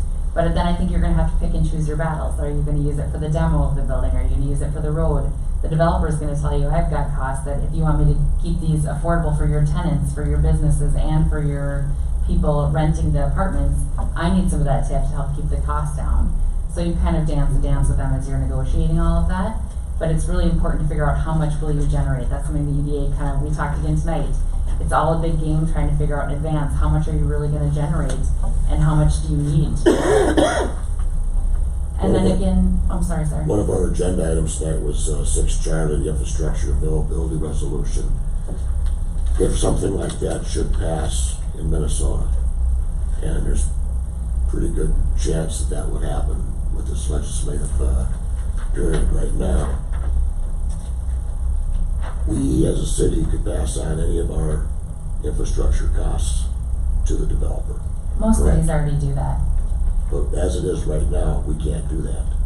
You can, if they're doing a TIF project like that, you just negotiate that with them. So the developer that we're working with right now on the apartments, we were trying to get them to pay for Central Street so that we didn't have to pay for any of it. you can do it now, but maybe there's something about not being a tie-in project for a TIF. I think that's what they're talking about. So if you just have a business coming in who's not getting any other type of assistance, Yeah. that's probably where you can't pass it off. Yep. Well, that makes sense. Yeah. So here's the Minnesota Housing Finance Agency. As I said, they have a ton of different loans. They have fix-up loans, community fix-up loans, community homeownership impact fund. They have different deferred loans. That's, I think, the key thing though about the Minnesota Housing Finance Agency is, as I said, they look at themselves as a lender. They want to get this money back. They're not giving grants. You know, I think people think, can we get a grant for this? Can we get a grant for that? The getting grants is very, very few and far between anymore. They want to loan us the money at around 3%. But I think that's something that we have to figure out is, you know, the money that we have in the bank right now as an EDA is only making 2.16% interest. So do you want to use your money or do you want to go borrow money? That's kind of a game that we play too when we work with our TIF consultant to try to figure out, you know, should you bond for something? But I think that's the key thing is that people have a perception that they are going to grant money. They really don't. They do give out some tax. We were able, with Common Bond, they were able to get some tax benefits through the Minnesota Housing Finance Agency, but that was a very, very long process, and they were given because it was workforce housing. But that's not something that's often done either. Okay, Jasper. So the city of the Sueur EDA has the powers of an HRA, and that's in the statute. And so the powers of an HRA are very important to have because it provides the HRA, and kind of in lieu of the EDA, these are some of the things that they should be providing for their community with these powers. To provide a sufficient supply of adequate, safe, and sanitary dwellings in order to protect the health, safety, morals, and the welfare of the citizens. To clear and redevelop blighted areas, to perform those duties according to the comprehensive plan, to remedy the shortage of housing for low and moderate income residents, and to redevelop blighted areas in situations in which private enterprise could not act without government participation. And in first-class cities, which are more the metro areas, they also have other provisions about meeting income levels for all people, which I think is also interesting is, you know, especially you look at it like a city, I don't want to pick on Edina, but no one, has anyone heard from Edina? I'm going to pick on Edina. But in Edina, I'm sure in their mind, why would you ever provide any type of low-income housing? Because everybody in Edina could probably afford to live in these mega mansions and you want the taxes. But as a first-class city in the metro, that's not okay. They have to make sure that they can provide housing for everybody who wants to live in that area. It's to really stop from creating pockets of poverty and pockets of very wealthy areas. So this is interesting, and I personally think that the EDA has taken these powers very seriously as we've been looking at the housing project that you're going to see coming up. So the EDA is currently partnering with INH on a housing development. INH is an apartment developer based out of St. Cloud. They are in the process of acquiring the King Sunderman land off of Kingsway. INH intends to do 2 apartment complexes. The first one is going to be a 65 units of general occupancy. So when you say, well, what does general occupancy mean? That means that they can basically charge what the market demands. It's not subsidized in any way except for by the TIF that we give them, and they can charge whatever they want. So if they are going to charge $4,000 a month, that's up to them. If they want to charge that, they can. There are some statutes to the TIF that say that so many of the units have to be affordable, and that's what keeps them from doing that, right? From being able to charge everything that they want to charge. And the market also. The second building that they're looking at is 62 units of senior housing of some sort. So on the map, you can see the 2 apartments laid out, and then there's an area with single family lots. The EDA has been working diligently on the development of these single family lots. So they have been partnering so far with a housing developer by the name of Loomis Homes out of Chaska. Loomis Homes is developing all around us. They're in Belle Plaine, Mayer, Montgomery, Lonsdale, Watertown, Norwood, Young America, and Waverly. Last year in Montgomery, Leah told me that they built 16 homes. So it's very possible for them to build in our market. And the homes that they're building are entry-level homes, exactly what we need to satisfy the requirements of the TIF. They also partner with the USDA on the Single Family Loan Guarantee Program. So they're already working with families who qualify for that. Those families that would kind of mirror what we're trying to do as far as income levels on trying to get people into these homes. They are, we are looking for a TIF to help pay for some of the infrastructure that needs to go into these single family homes.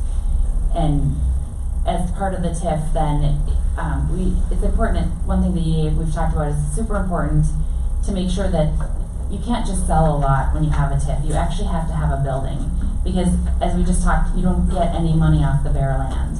You only capture once the building is built.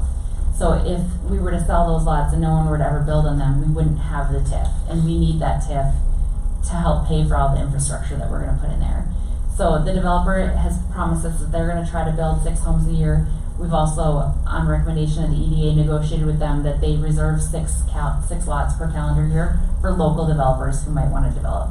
That would be the best case scenario for us, if we could find a local developer who wanted to build 6 houses and Loomis wanted to build 6 houses. If we could get 12 houses going in there, that would be the best case scenario for the TIF.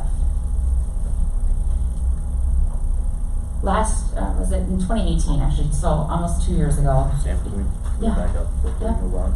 Can you go back one more, Jasper? Is it possible for you to kind of explain what the city council may see with this project, knowing what we know after tonight? And what we may see coming forward? So we can talk about that a little bit. The developer INH, they have kind of been leading the charge. It was they were going to come in and buy all the land, and the city of Sueur was gonna buy land from them. And what has happened now is that the INH has agreed to close on this land next week.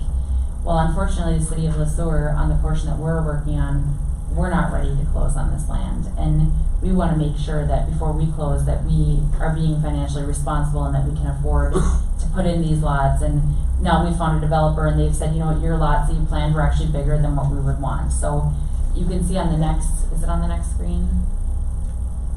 Yep, on the next screen, you can see we've already made some changes based on what Loomis has asked us, and there's gonna be more changes coming on the lot size. We also, initially the apartment developer said that they wanted the city of Sueur to put in some stormwater ponds. They've now told us they wanna do their own ponding, so there's been quite a few changes since we started talks with this developer. And they have gone back and made an agreement with the King Sunderman family saying, we're ready to close on February 28th. But we as the city and the EDA are not ready to close on February 28th because we still have a lot of things that we need to work out. And now if they're not gonna use those stormwater ponds, then we could potentially change our layout to get even more single family homes in there. And how is that gonna cost? So is it gonna cost us in infrastructure? Are we gonna get the money back? You know, just different things happening with it. And I don't think that the attorney for the King Sunderman family is very happy about that. They wanted them to close. But I think that for someone who's selling this land, I think it's hard to figure out, you know, you just wanna say, why can't you just buy this land? If you want it, just go ahead and buy it. But there are a lot of different things that go into this, especially when you look at stormwater ponding and you look at utilities and you look at different aspects of it. And so as much as INH is worried, we as the EDA, and I think we're fairly worried, we wanna make sure as well that we can finance this and we can get our rents back. And so we are in the process of negotiating the document that we originally got from them. We had Mike Corey look at it for us, and he came back with quite a list of changes that he was not happy with, but I'm very, very thankful that he looked at it and found these changes because he's really protecting us as a city. And it was kind of eye-opening once I saw some of the changes and some of the things that were in there. But as he said, developers will ask for the sun, the moon, and the stars, and you know, that's where we have to kind of protect ourselves when we're looking for partners and making sure that we have these development agreements and things that go along with it. But we're working through that, and I guess we'll have to wait and see if the King Sunderman family decides to extend their option a little bit longer or if they want to be done. And I understand their frustration, and we've also been waiting for some things to come from us, so it's kind of a chicken before the egg. I've been waiting to see their site plan, to finalize our site plan, and now that they've decided to do their own stormwater ponding, that kind of changes some of our needs, and just little things like that can change a ton of stuff. And initially they were gonna start with the building on the north side, well now they said they wanna start with the building on the south side. Well, that affects us because then we need to figure out how to finance Central Street, and that wasn't something that was on our radar initially. So there's lots of moving pieces to these developments, and I think we're doing the best that we can to work through them all, and I think in the end we could have an amazing area, but it takes a lot of time and a lot of patience and a lot of headaches, but I think we'll get there. From the design that you have up there, everything to the south of the proposed Central Street, wasn't that determined by our city engineer that we would need that property for our storm ponds? He thought that because he thought you were also going to do the stormwater ponding for the apartments, which is not the case anymore. The apartments are going to do their own stormwater ponding. Oh, okay. Yep, so that has changed some of the needs. So I get you. what we discussed tonight is kind of actually taking the city of Sueur out of the equation a little bit and having the EDA move forward, trying to put more lots on there, and then only selling you what you needed for those stormwater ponds. Well, it makes sense now, you know, Yeah. because I guess I was under the impression that that was a requirement that our city engineer said we had to have to support this development. Yes, because that was they said that they were gonna use our ponds and now they're not. Yeah. So things can change and I get that. I think what they have found is the cost of doing the underground infrastructure needed to get the water from their site to the ponds is very expensive. So they have done some type of magical calculation that they think it's cheaper to build it on their own site. You keep mentioning that the EDA has been doing this. What input has the planning commission had into this? So they haven't had any yet because the EDA is, this hasn't even gotten ready for like a preliminary final plat, nothing. We are still trying to negotiate this to see if it would even go forward. The EDA is gonna be the person fronting all the money.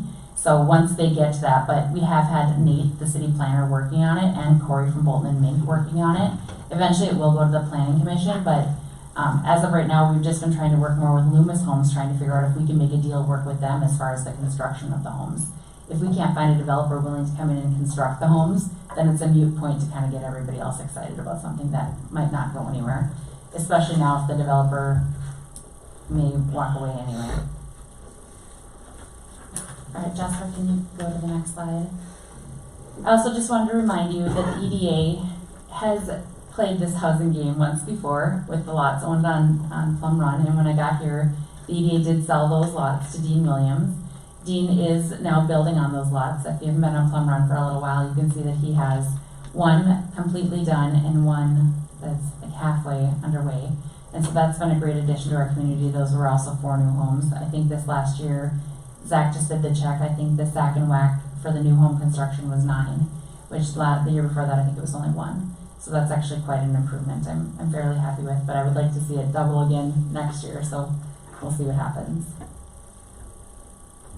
And then the last section I'm going to talk to you about is the business park. And when I say business park, I'm talking about the land owned at 169.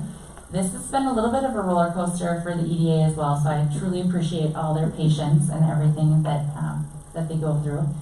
The city of Sueur, when I started here in June of 2017, I saw this for sale sign. Well, I didn't think we still had it listed with anybody, so I called the guy and said, "Hey, take your sign down." And he's like, "You still have an active listing with me." And I was like, "What? We don't have an active listing with you." But we did. We had signed a deal for this realtor to sell the land for $13 million up on 169. I love that Councilwoman Fabulous is laughing because I had no clue when he told me it was for sale for $13 million that this was the case, and that also that this contract auto-renewed and had been auto-renewing since 2009. So this was 2017 when I got hired. So it had been auto-renewing for a really long time. So one of the first things that we did is the EDA called in the realtor and met with him just to hear what he thought we should be doing. And he basically told us, "I think your land is overpriced. You're not going to sell it for this amount." And he didn't really have anything else really for us to go on. And he was a very nice person. At least he was honest with us. So we terminated our contract with him. We had to give 90 days and we terminated it. So since then, the land is being rented out to the Kiwa family. The land lease that we initially got was kind of signed before we were able to negotiate it.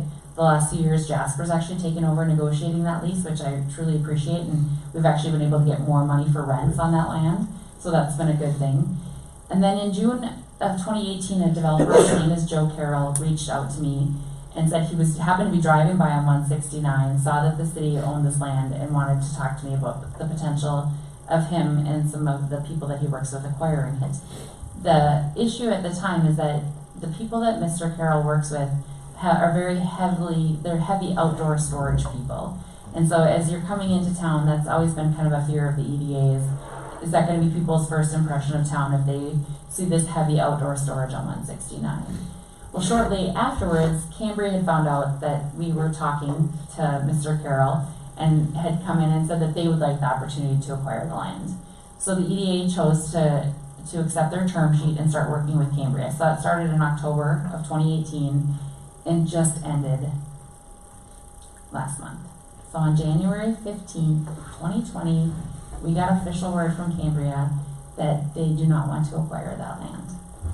So that was unfortunate, but I'm glad that at least now we know, right? So if this is something that the EDA has put a lot of time into, I, as a staff person, have put a ton of time into.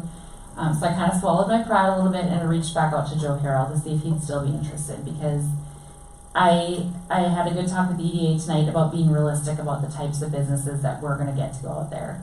I know everybody in their head wants a beautiful office building. People don't build office buildings anymore. Even if you want some type of manufacturer, they're going to want outdoor storage. It's very few manufacturers that do everything internally. Almost all of them want some type of yard to park something in. The calls that I have been getting are from a trucking company. They're looking for land. You know, a lot of them are heavy outdoor storage type companies. And so we are still talking with Mr. Carroll to see if his group is interested. I guess we'll see what happens.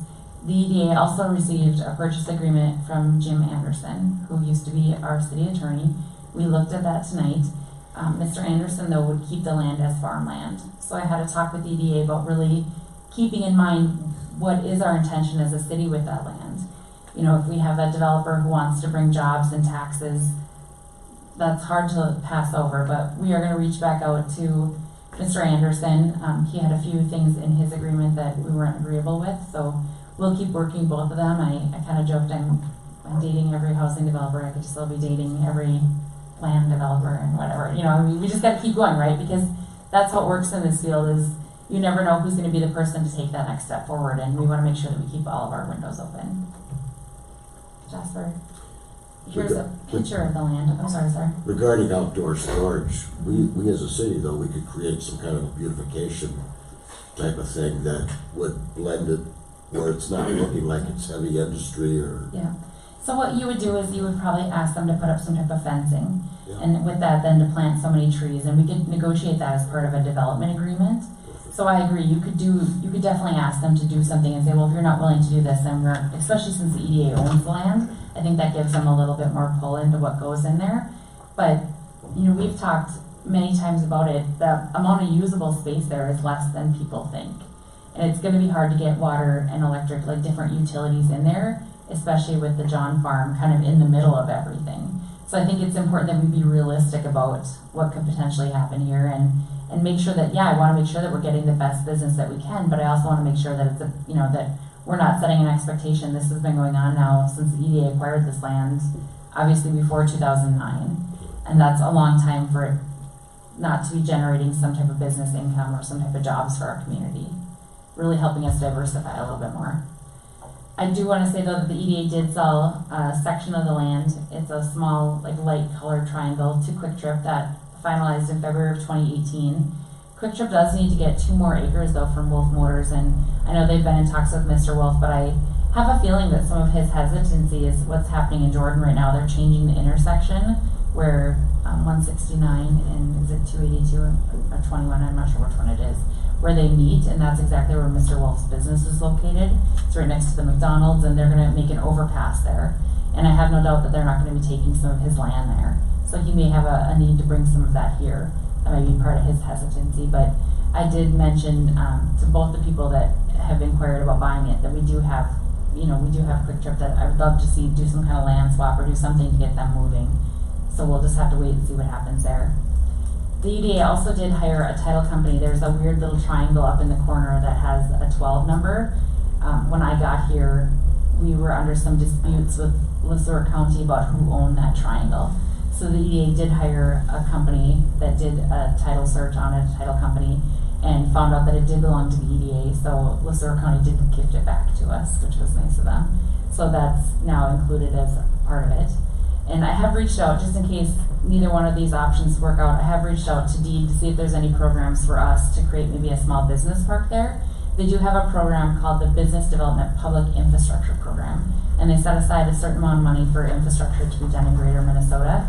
and that money is to be used for business parks, so for roads, water, sewer, electric, things like that to help us create a business park.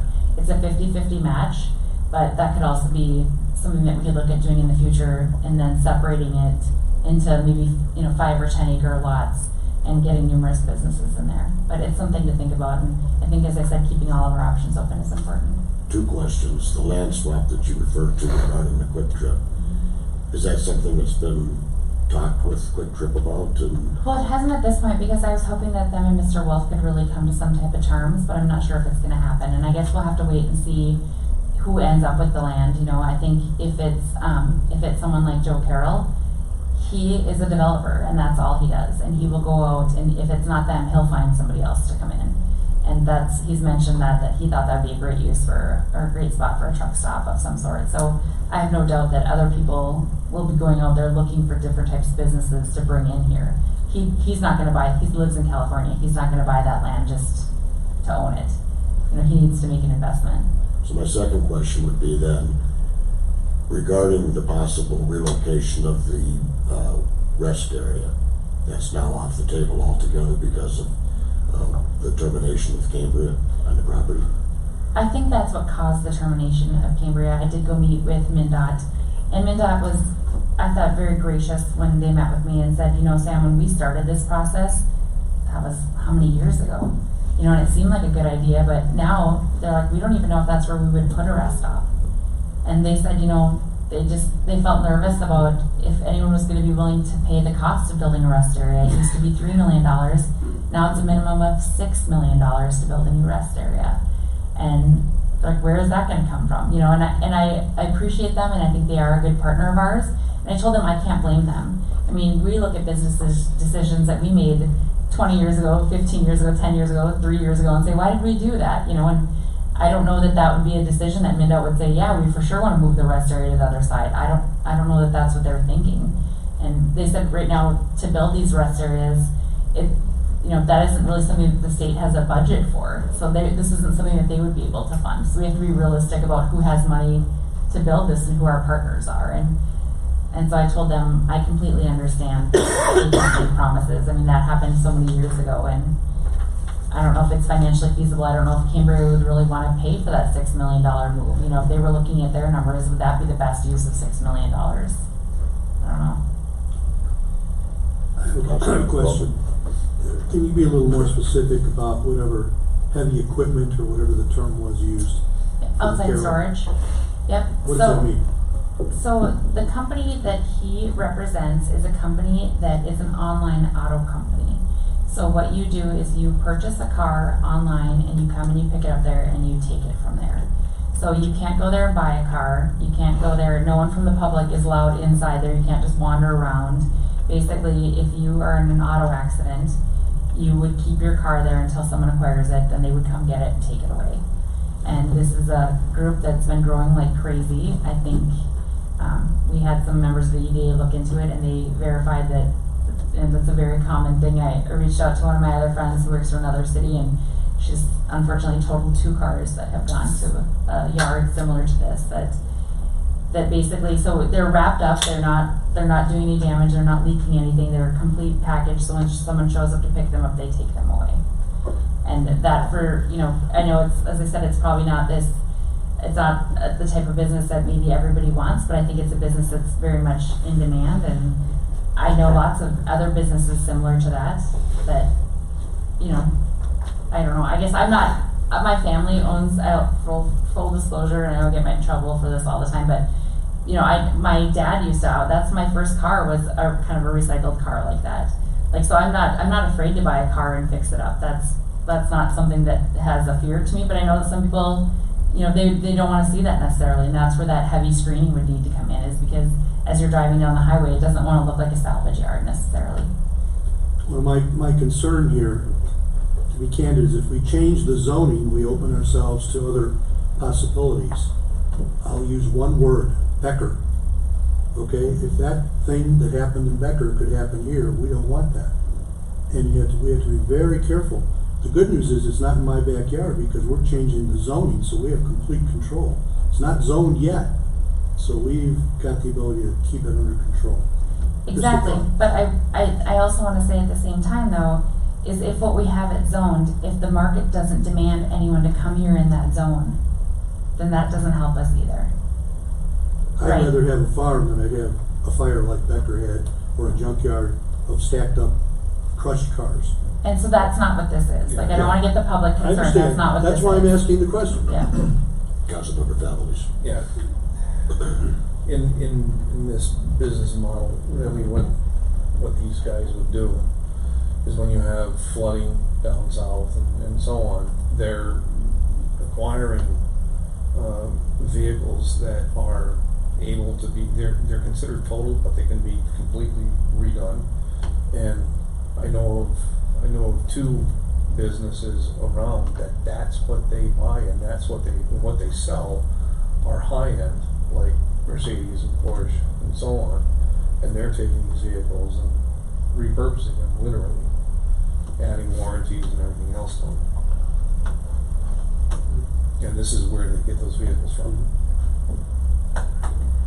so there's a lot to think of, and we did, Jasper said, what does our comp plan say? So I did go back through our comp plan, and it shows it to be zoned exactly what it's zoned now. But like I said, you're not generating any jobs, you're not generating any taxes, and we're not diversifying our economy at all. I hear people say, well, I want people to come into town and stay at a hotel. These are the people that would come into your town and stay at a hotel. They've bought now 10 cars, they're coming into town, they're gonna spend the night, and then they're gonna leave. And that's, it's interesting though, because when I previously worked in Shakopee, they have the online auto where you can go bid for the day. So they have the cars there. So that's a different scenario as well too. You have hundreds of people who show up every Thursday to bid and buy cars, and I can see the pros and cons of both. Here you're only having someone who shows up once it's actually been purchased. They're not just coming in hopes of getting something. Any other questions, thoughts? Well, on behalf of City Council, thank you so much for the very enlightening presentation. And we'd also like to thank the members of the EDA and the Planning Commission for taking your time to be here tonight as well. Hopefully it's been rewarding for you too. Thank you. Thank you. And with that said, did you have something, Councilmember Just Sullivan? gonna ask for a 5-minute I was recess. just gonna suggest that. I entertain a motion for a 5-minute recess. So moved. Is there a second? Second. All in favor? Aye. Thank you. Just catching up.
6 Hotel Finance Department, City Administrator approval. Mayor Hague, members of City Council, again, this is a retreat item. Tonight, we're gonna be talking about the community center metrics, something that we've been working on internally for some time, working really closely with RPAC about trying to get something that makes sense to that group, which ultimately makes sense to City Council, we hope. And then last but not least, we'll be talking about bonding capacity, what we have for bonds for the city, and kind of an update on that. So with that, I'll turn it over to Finance Director Dow. Director Dow, how are you doing this evening, sir? Good, how are you, Mayor Hague? Good, nice to have you. Nice to be here. Thank you, Mayor, members of City Council, for allowing me to speak tonight. I'm going to rely on Rich for some of the community center metrics, as he's the one who's been in communication with RPAC, helping me try to develop some of these things. And we worked very closely together to develop these areas. So, the community center has been kind of an area that we really wanted to look into further, just because we spend, about $500,000 of tax money there, and how to get that money down, and how to try to get more revenues out of the overall community center, and also looking at just different areas within the community center to see where areas are losing money, where areas are breaking even, so on and so forth. So there's 7 different cost centers that we have identified. RPAC has helped with us as well. The fitness center, the ice arena, indoor pool, outdoor pool, general facility, which is basically the loft, concessions, programs, and miscellaneous, gym, racquetball courts, and the Bruce Frank Field. So the first thing I'm going to talk about is just the budget numbers. So because some of these areas we tried to basically have each one of these areas have their own revenue line item. The one that is going to kind of be encompassing of all areas is the memberships, because you only pay for one amount of memberships, so we have to take basically a percentage of those memberships and allocate it across the different areas, or different sections of the community center, because we can't have a membership going to 6 or 7 different areas. It doesn't work within the accounting software and the software that is used up at the community center. So we're kind of limited the tax part because we know it's about $500,000, but overall, we have ice arena memberships, fitness area, concessions, special events, meeting room rentals, school district facility use, indoor pool, community education classes. That's a large number, but again, that is just a pass through, so you will see an expense line item for that. Again, that's revenue that we get running the community education things through our software, and then we just send that money back to the school district. Programs and miscellaneous revenue. I do want to preface that the total current budget for revenues is $1.339 million.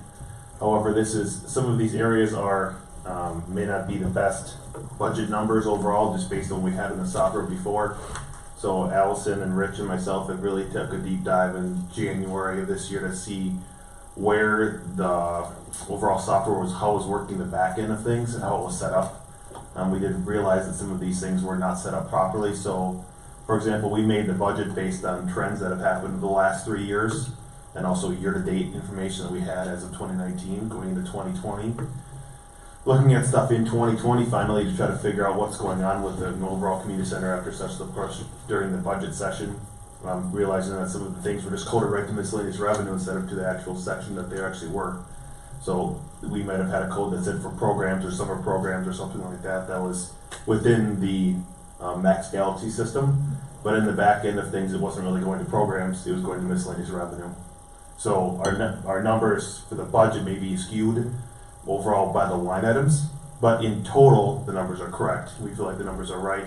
It's just what line items are we budgeting for versus what we're actually seeing now that we fixed the program. So we're hoping that 2021 is going to be a much better number, because we'll actually have good numbers to use for year-to-date stuff, because we fixed all the things that we've found so far as best as we can. But yes, The $400,000 for the community education classes, yes. being that that's a pass-through, that really means that our community center budget's more like $939,000. Correct, yep. Just wanted to make sure. Yep, you're correct. I actually have a question as well. Sure. So I see up there you preface indoor pool. Where does the outdoor pool revenue go to? So there is now a new line item that is $757, which is not in the budget number. We didn't have a budget number before. We actually only had the pool revenue, but we've made a new line item for $757, which is not in here. There's no budget number for it. It's $0 because technically it was all going into indoor pool before. So moving forward, though, we'll see. Moving forward, you will see an outdoor pool line item. I believe it's 757 code, but there was no budget because, again, the information that we had was bad information, so we get bad information out. I'm hoping that, again, that changes, but, again, we know that the outdoor pool, has a revenue code starting this year, so 2021 will be better. We'll go to the first things here. So basically, we took and tried to make different percentages of areas of where the memberships or different areas should be allocated to.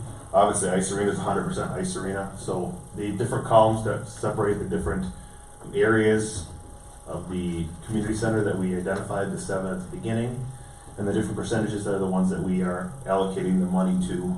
Again, we had to make some of these percentages because memberships, again, are not just for the indoor pool or for the fitness area or whatever. Took our best guess of where people are using the facility X. Once they're in, we really don't know exactly where they're going, but we have to give a best guess. Most of these are 100%. Again, the ones we are separating out are memberships, and then we are separating out, that's pretty much the only one that we have that we're separating out and just using percentages as best as we possibly can.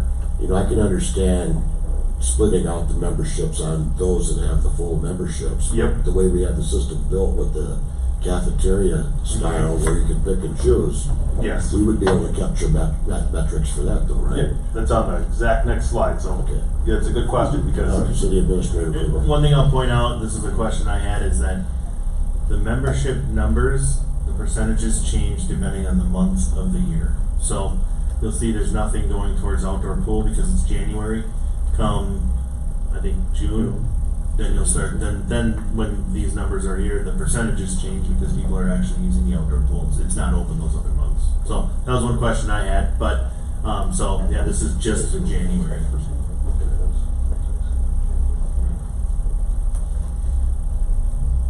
Okay, so here's those membership, again, breaking down based on those a la carte or cafeteria plan that we have.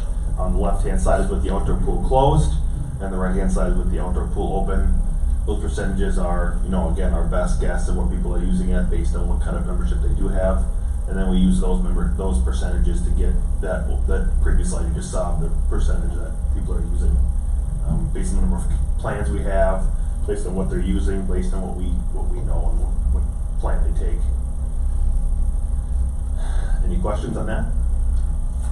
Again, it's not a perfect science. We're doing our best to figure out, we could go with different percentages and whatever else all day long and kind of argue back and forth, but take our best guess and figure out what we can do moving forward. And the next portion I'm going to go through is basically the expense side of things. Again, we did the same percentage breakdown. This section is strictly for personnel costs. That's the 100 codes through the 151 codes, which is strictly personnel. Again, breaking down basically what percentage is used in what areas, and again, what month. So as you can see, the ice arena is 30% or so all the way down personnel because we spend a lot of time in January at the ice arena. Again, the outdoor pool is 0%. The outdoor pool actually has their own section, so at the end of it, we have actually our own department for that. The goal of staff this year and myself is to create different departments for each one of the areas. Instead of having to do this percentage thing, just do it within each department in the community center, so we don't have to do this percentage guess here. We just know exactly what people are coding their time at, and coding expenses, supplies, so on and so forth, that we'll talk about in the next couple slides. Where are we capturing the part-timers? That would be in wages part-time. The second one down. That's Third. It's okay.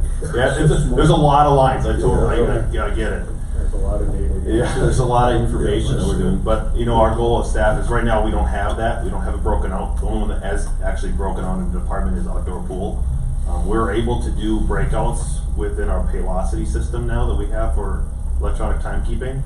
So working with Ann, our consultant from AEM Workforce Solutions, to get Paylocity, and with Stacy as well to get Paylocity up and running with the different departments once we have those established is our main goal, specifically for personnel. But the next section here is again supplies.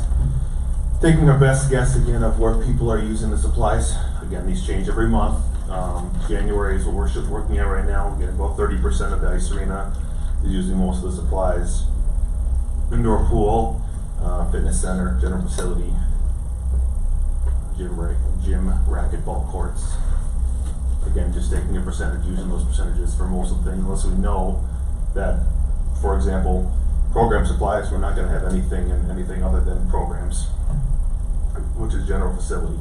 So we know that it's only gonna be in that line item, but taking our best guess and using those all the way down.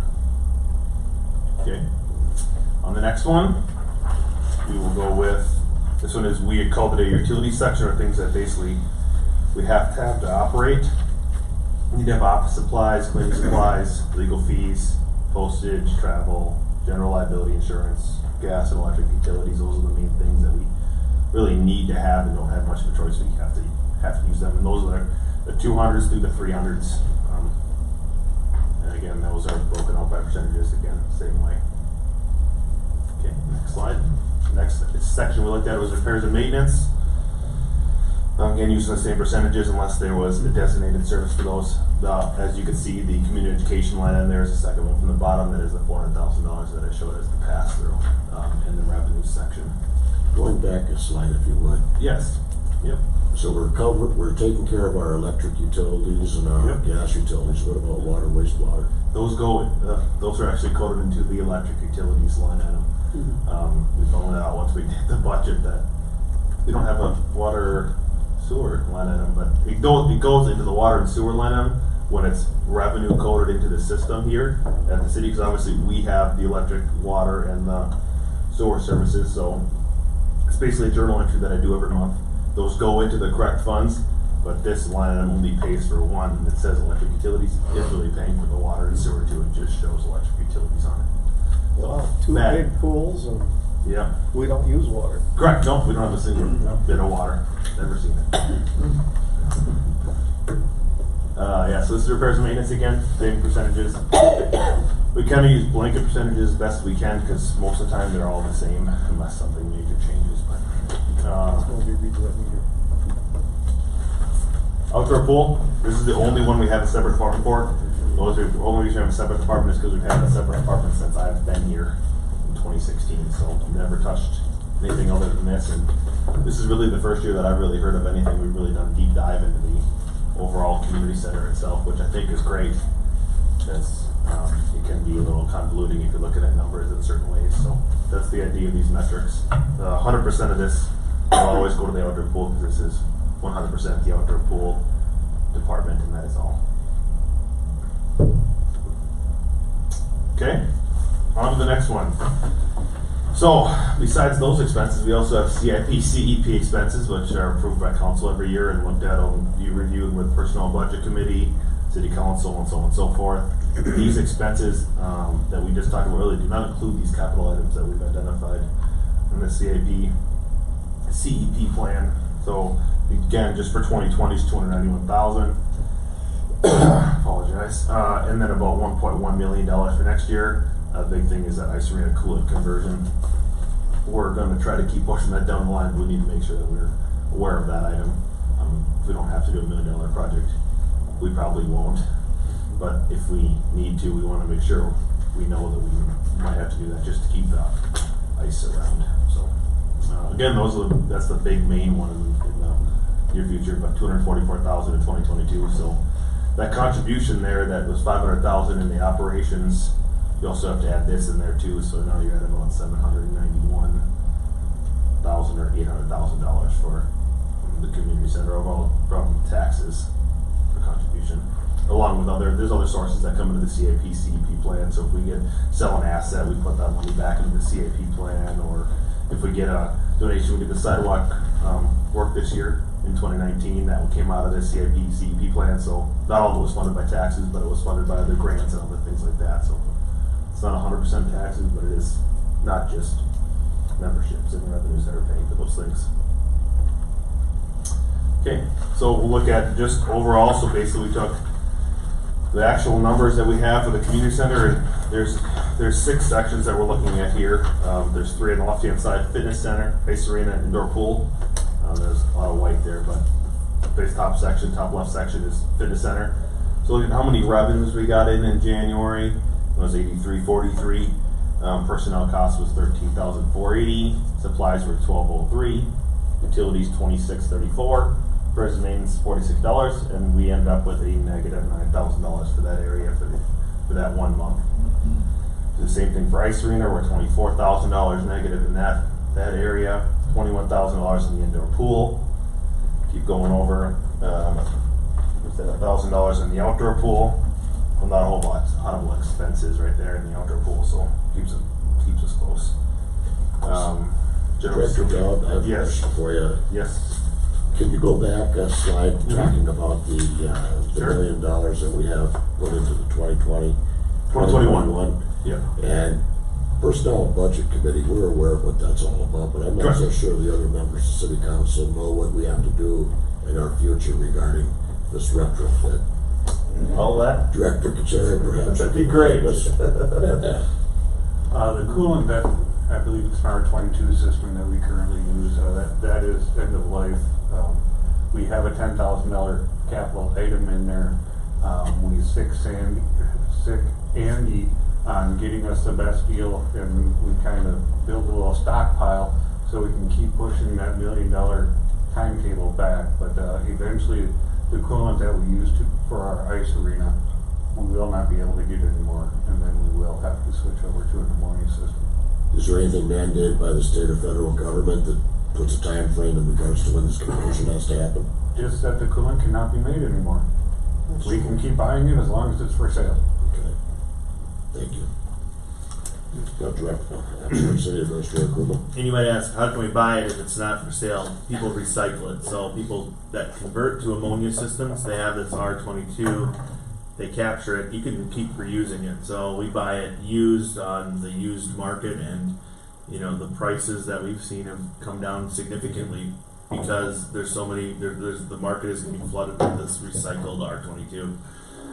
But eventually that market will dry up. You know, what we're preparing for is if the system that we currently have has a large leak and we lose all of our R22, we have enough stockpiled where we can fix that leak and not have to replace the system. So, yeah, it's something we gotta keep an eye on.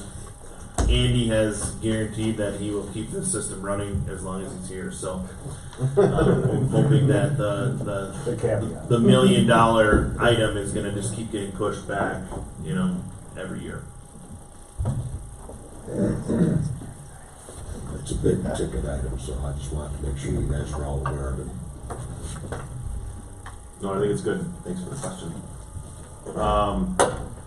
Yeah, like I said, we would look through each individual area. Losing money currently, but obviously looking to do more programs and so on and so forth, get more memberships. So that's obviously the goal of those metrics, is to show where we're at, not just, you know, look at the numbers and go, that's great, but let's do something about it. I'm sorry, City Administrator Krugel. So, RPAC is working really closely with this, and they're gonna be looking at this, and eventually what we want is, this might morph a little bit, you know, as we're developing it this year, but really for the 2021 budget, we wanna make sure that the expenses and the revenues line up. It's easy to code, for our staff to do that. But really, also one component of this, and we've talked about this a little bit, is finding out, you know, setting some goals as far as what we want for the general fund contribution. Looking at the ratio of the community center budget to the general fund. Right now, I believe we're right at about 18.7% of our budget, of our general fund levy, goes to the community center. So if you think of it, every property in town, 18.7% of their city contribution goes to the community center to keep it operating. The numbers, just to summarize them, as far as when I'm looking at them, it's not surprising that everything's operating in the red. We want to, you know, pick away at that, and you know, the ice arena is a good example. We only received like $1,900 in revenue in January, but we might receive a check for $25,000 in February. So looking at it not just month to month, but holistically will be very important. But I think as far as like the city council goes and what the goals should be, is looking at what contributions we have. You know, since I've been here, I've looked at the ratio, but we haven't really talked about setting a goal for that and what we want that to be. But I think it's important because it's a very significant part of our budget in our taxes. So I think this is a great start to be able to, you know, at least understand what's going on here. There's a lot of assumptions, and there will be a talk in the future about recreation software again, I believe, with city council. So, in getting that component of the software component really dialed in is important to getting good numbers. It's kind of garbage in, garbage out right now. So there are a lot of assumptions, there's a lot of percentages that are out there that we are making our best guess, but if we have a solid recreation software, we'll be able to build that into that software, and the data that goes in will be good, and the data that comes out will be good. So you're saying that Next Galaxy's not exactly the ideal tool to be using right now? It is. It's very troublesome, So to say the least. we need something that's gonna, it's gonna have to be coordinated with the Paylocity system as well, correct? Whatever we choose to go with. We want it all tied together. Mostly it's getting our recreation software tied into our financial software to make sure they're communicating well, and that, things like memberships, there's automatic formulas that say when you get a family full access membership, a certain percentage goes to these certain cost centers, depending on the month. So we'll be able to get that done. It's just these softwares are expensive, and this will be a future agenda item to talk about that. At the macro level, I'm very satisfied that we're finally in a position where we can gather metrics. This is something we've been talking about for 3 years. I'm a little concerned about the micro side of things. I thought we were gonna be actually able to look at various programs and determine whether or not they were making money or breaking even, losing money, that type of thing. Is that gonna be something that we could do? If I may, we are doing that. So on a program by program basis for the rec programming, we're looking at that right now. It's included in all this, but as you get more higher resolution, we're looking at that. And we're trying to set up some goals as far as that goes too. If there's a shortfall, we're looking for donations to fill that gap. So I believe Councilmember Favlis has the comment as well. Councilmember Fellows. Well, many of you may not understand what these gentlemen and Allison have had to go through.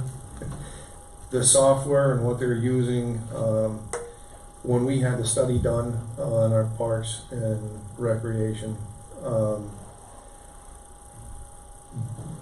the memberships were off by a mile.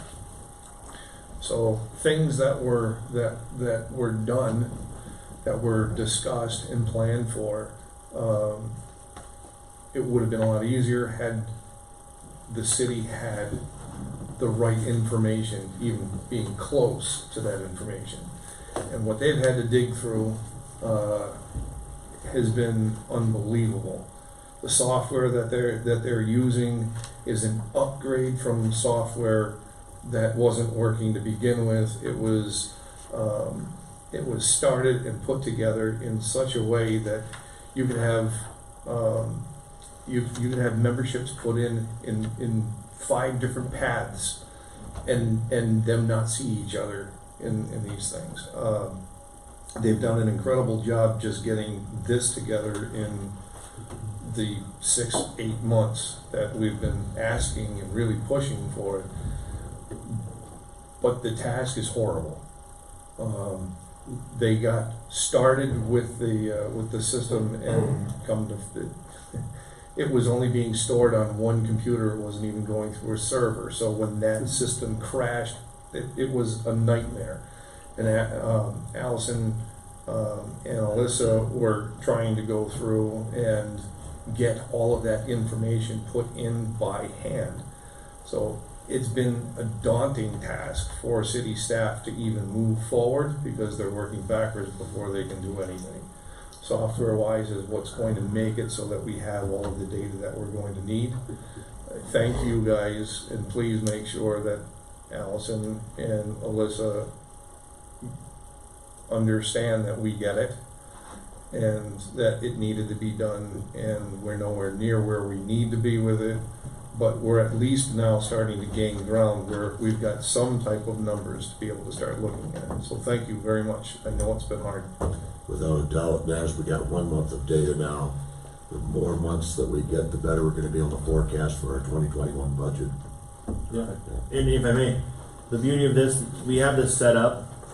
believe Rich is actually going through plugging in like 2015, 2016, 2017, those budgets and that data that we have, so we can get an idea of what happened historically. So that'll help us in our decision making too. So it's really the front end of coming up with these assumptions, these ratios, these percentages. That's the most difficult thing. But right now, we can take the audited numbers that we got for the previous years and plug them into this, and we'll be able to look at what that data looked like from previous years. So it's gonna be good. Any other questions from anybody? Thoughts, ideas? Thank you so much. I guess we're moving out into the bond and capacity. Thank you, Director Kuchar. All right, so bond capacity. I know that Sam had already alluded it, but I didn't put in this presentation because I wasn't expecting Sam to give me the credit of giving me the bond rating, but it is a AA negative bond rating. That is technically the fourth highest. AAA is the highest, AA plus, AA, and then AA negative, which is what we are. It's considered a high grade on the S&P rating schedule. So Wasn't that long back, we were B minus. yep, it was a it was a B minus, yep, because double B is lower than B. Yeah, B minus would have been 2013, so we upgraded since then, which is fantastic. But I'm going to talk about the bonds because we have a lot of bonds within the city. We currently have 12 different bonds. Those 12 different bonds are also Christmas tree, that's what I would like to call it, is that they're for multiple funds. So just because I say it's 12 bonds doesn't mean that we only pay 12 payments, because some payments come out of different funds, and you'll see the same bond listed 3 times because it's what I call a quote-unquote Christmas tree bond. A lot of the street ones are, because when we do a street, we do the water and the sewer and stormwater underneath it at the same time. It ends up being that the sewer and the water pay for their portion, and then also the levy would pay for their portion. Moving forward, the stormwater will pay for their portion as well, once we establish that fund. But in the past, we didn't have that, so that was covered by levy. By the end of 2022, so that's slowly approaching to us, we will have paid off 5 of those 12 bonds, which is going to leave significant capacity for us to take on that CASA 22 project or that Turnback 112 project that we know is on the horizon, and I'll get to those numbers at the end of the PowerPoint here, so you guys have an idea of what we're talking about. By the end of 2028, which is the next big lump mark, we lose another 5 of those bonds. So we only have 2 left. It'll be the 2017A street reconstruction bonds, which we just did for 2nd Street here, and for part of 4th Street, water main work, and the 2014 rec facility bond, which is what we did for the roof on the community center in 2014. So those will be the only 2 bonds we have left after 2028 as of today. Yeah. As of 2017, based on the OSA data, which is reporting 223 reporting cities in the state, we are the 15th highest debt service per capita city. That does not mean we're the 15th highest debt city in the state, but per capita. So they divided by the number of population, which is people you're dividing it across. We're the 15th highest out of 223. So we have a significant amount of debt.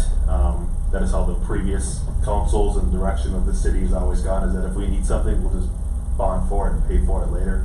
That's been the directive since when I started here in 2016. But this council has taken the different approaches to try to plan, which is fantastic, and hopefully that will help us not have that 15th highest debt service, because that's something that we have to pay back and ends up coming back out of taxes, which could be attributed to why our taxes are so high and other sources are so high. So the current debt service yearly payments, so much we pay on a yearly basis.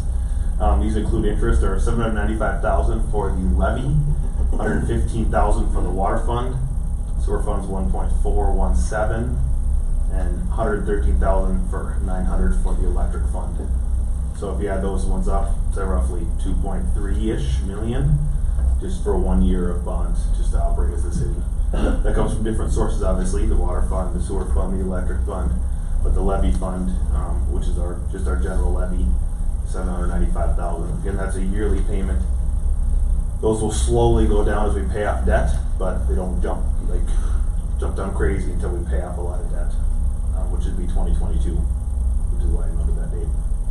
Next slide, please. So interfund loans. So we also have loans that we owe ourselves. The city has money that we owe back to outside, parties, which is the bonds. And we also have money that is owed back to us. So at one point, you know, we had money in one fund, so we borrow money to the other fund so that we didn't have to go over bond every time. And so we have to pay those things back as well, which is basically paying ourselves back. Our current outstanding interfund loans is $1 million, $1,040,000. Those are broken down into water fund, $81,400. The sewer fund owes $805,400, and the EDA fund $153,200. We'll touch base on each one of those. So water fund, those are for street projects that we did in the past. 2005, 2006, we did some street projects. We borrowed money from we did a bond, and then the water fund would just reimburse the fund that paid for it.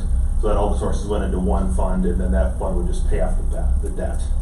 Instead of having the bond come out of 3 different areas, we would just make a transfer based on a loan transfer and pay that. Sewer fund did the same thing, which is the 2005, 2006, and they also had a 2003 bond, which we did a sewer main work. It didn't have notes in the bond of where we did that sewer main work at, but it was specifically for sewer main work only. That was in 2003, so 17 years ago we did some sewer main work, which is why their interfund loan is a little higher, along with the fact that we had a cash deficit in the sewer fund that we tried to correct in 2016 based on a utility rate study that was done by AEM. We figured we'd be in a much better situation than we are now. Just looking back now, we probably weren't as in a good situation as we thought we were, because in 2016 we made a $500,000 contribution from the electric fund to the sewer fund to basically right the ship on the sewer fund.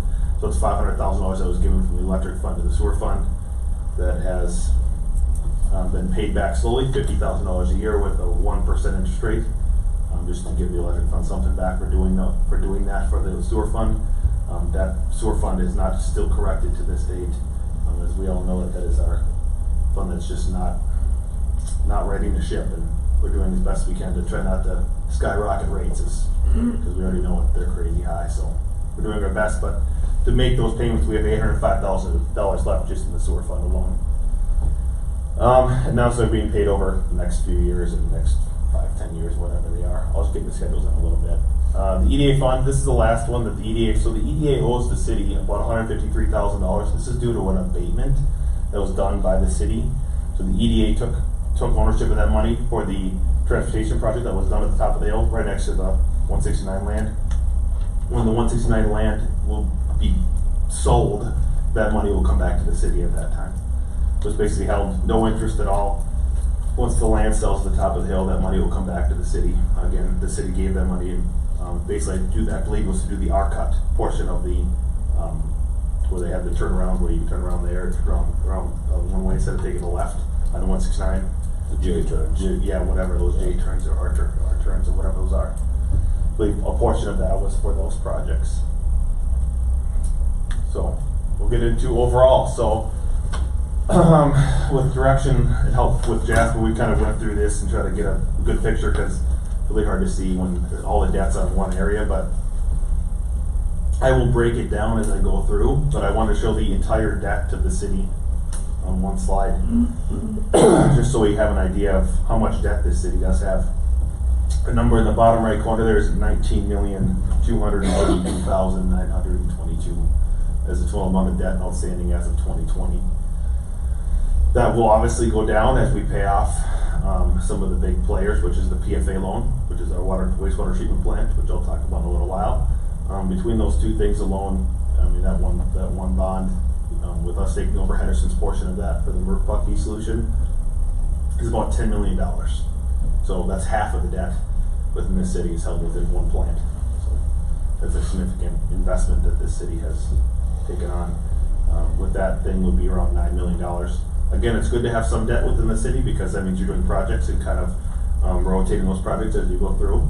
It's not expected that we can pay cash for every project. It's just not reasonable. But it is good to have consistent debt and not fluctuating debt, as I would call it, because it would be, we don't want to have fluctuating debt where we're, have a huge tax rate increase. We don't do anything for many, many years, and then also we have another one. It doesn't help anybody when we have big fluctuations like that. Prefer to have, kind of a stacked ratio where we're doing a bond here and then one falls off, so we do another bond. Just slowly do those over time, and that actually helps the roads then too, because by the time that road's done, we should probably be redoing that. So the EDA has some debt as well. It is to be known, but it is conduit financing. So the Sueur city, the Sueur hospital, Ridgeview actually pays for that debt, give us the money, and then we just pay it out. So they just used our bond rating to get a better interest rate on that, and we were our conduit financing for that. So if they don't pay, the end up liability comes with the city, but they haven't not paid yet. So that's been around since 2010. Sorry, 2010. Zach, does that amount factor into the being number 15 on the list? Is that What do you give us mean? more of a negative? Sorry, what was that? The money that Ridgeview is a pass-through, Yes. does that count as our debt, so that makes Yes. us look worse than we are for being number Yes. 15? Yes. Okay, thank you. That's about, it was $5.5 million when we issued it, so it's now about 4.2. Okay, next slide. We'll go into different areas because obviously all that debt is not all funded in one area. There's different portions of it.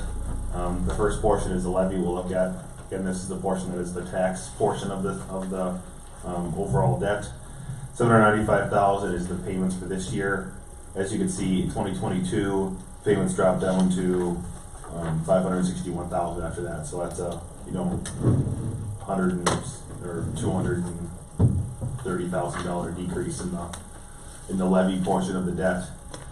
At that time would be our assumption that we would take on some debt for the CASA 22 project and any other projects that I have going on around town if we want to do those things. But a $230,000 decrease in taxes would be fantastic for everybody in town, especially since we're taxed so high with the bonded debt that we have. So again, stacking those things, trying to get so we can project out more. Jasper and I have really worked on that since I've started here and since I was a consultant as well back in 2016 to really try to step those things instead of having those big ups and downs again. Again, the biggest thing is just to try to plan for the future and not try to just backload everything so it doesn't work. As you can see, the 2017 bond, we did do backloading on that.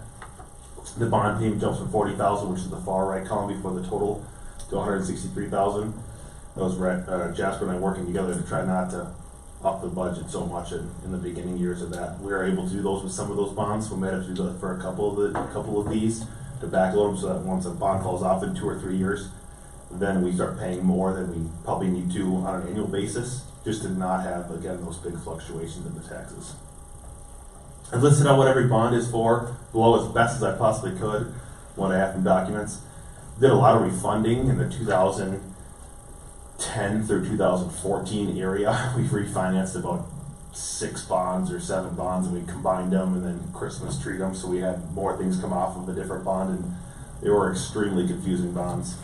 I hope to not do any of those because they're very, very complex, and then they don't make sense to anybody because we refinance 4 bonds in one bond doesn't help anybody understand what happened. So those things are hard to understand as best I could, but the biggest one again is the 2014 A bond, which won't end until 2034. That's a big one. That's that rec facility bond that we did in 2014. Any questions on the tax levy portion of this? Sam? Going back to the, yep. the fifth, what was the fifth, or the 15th?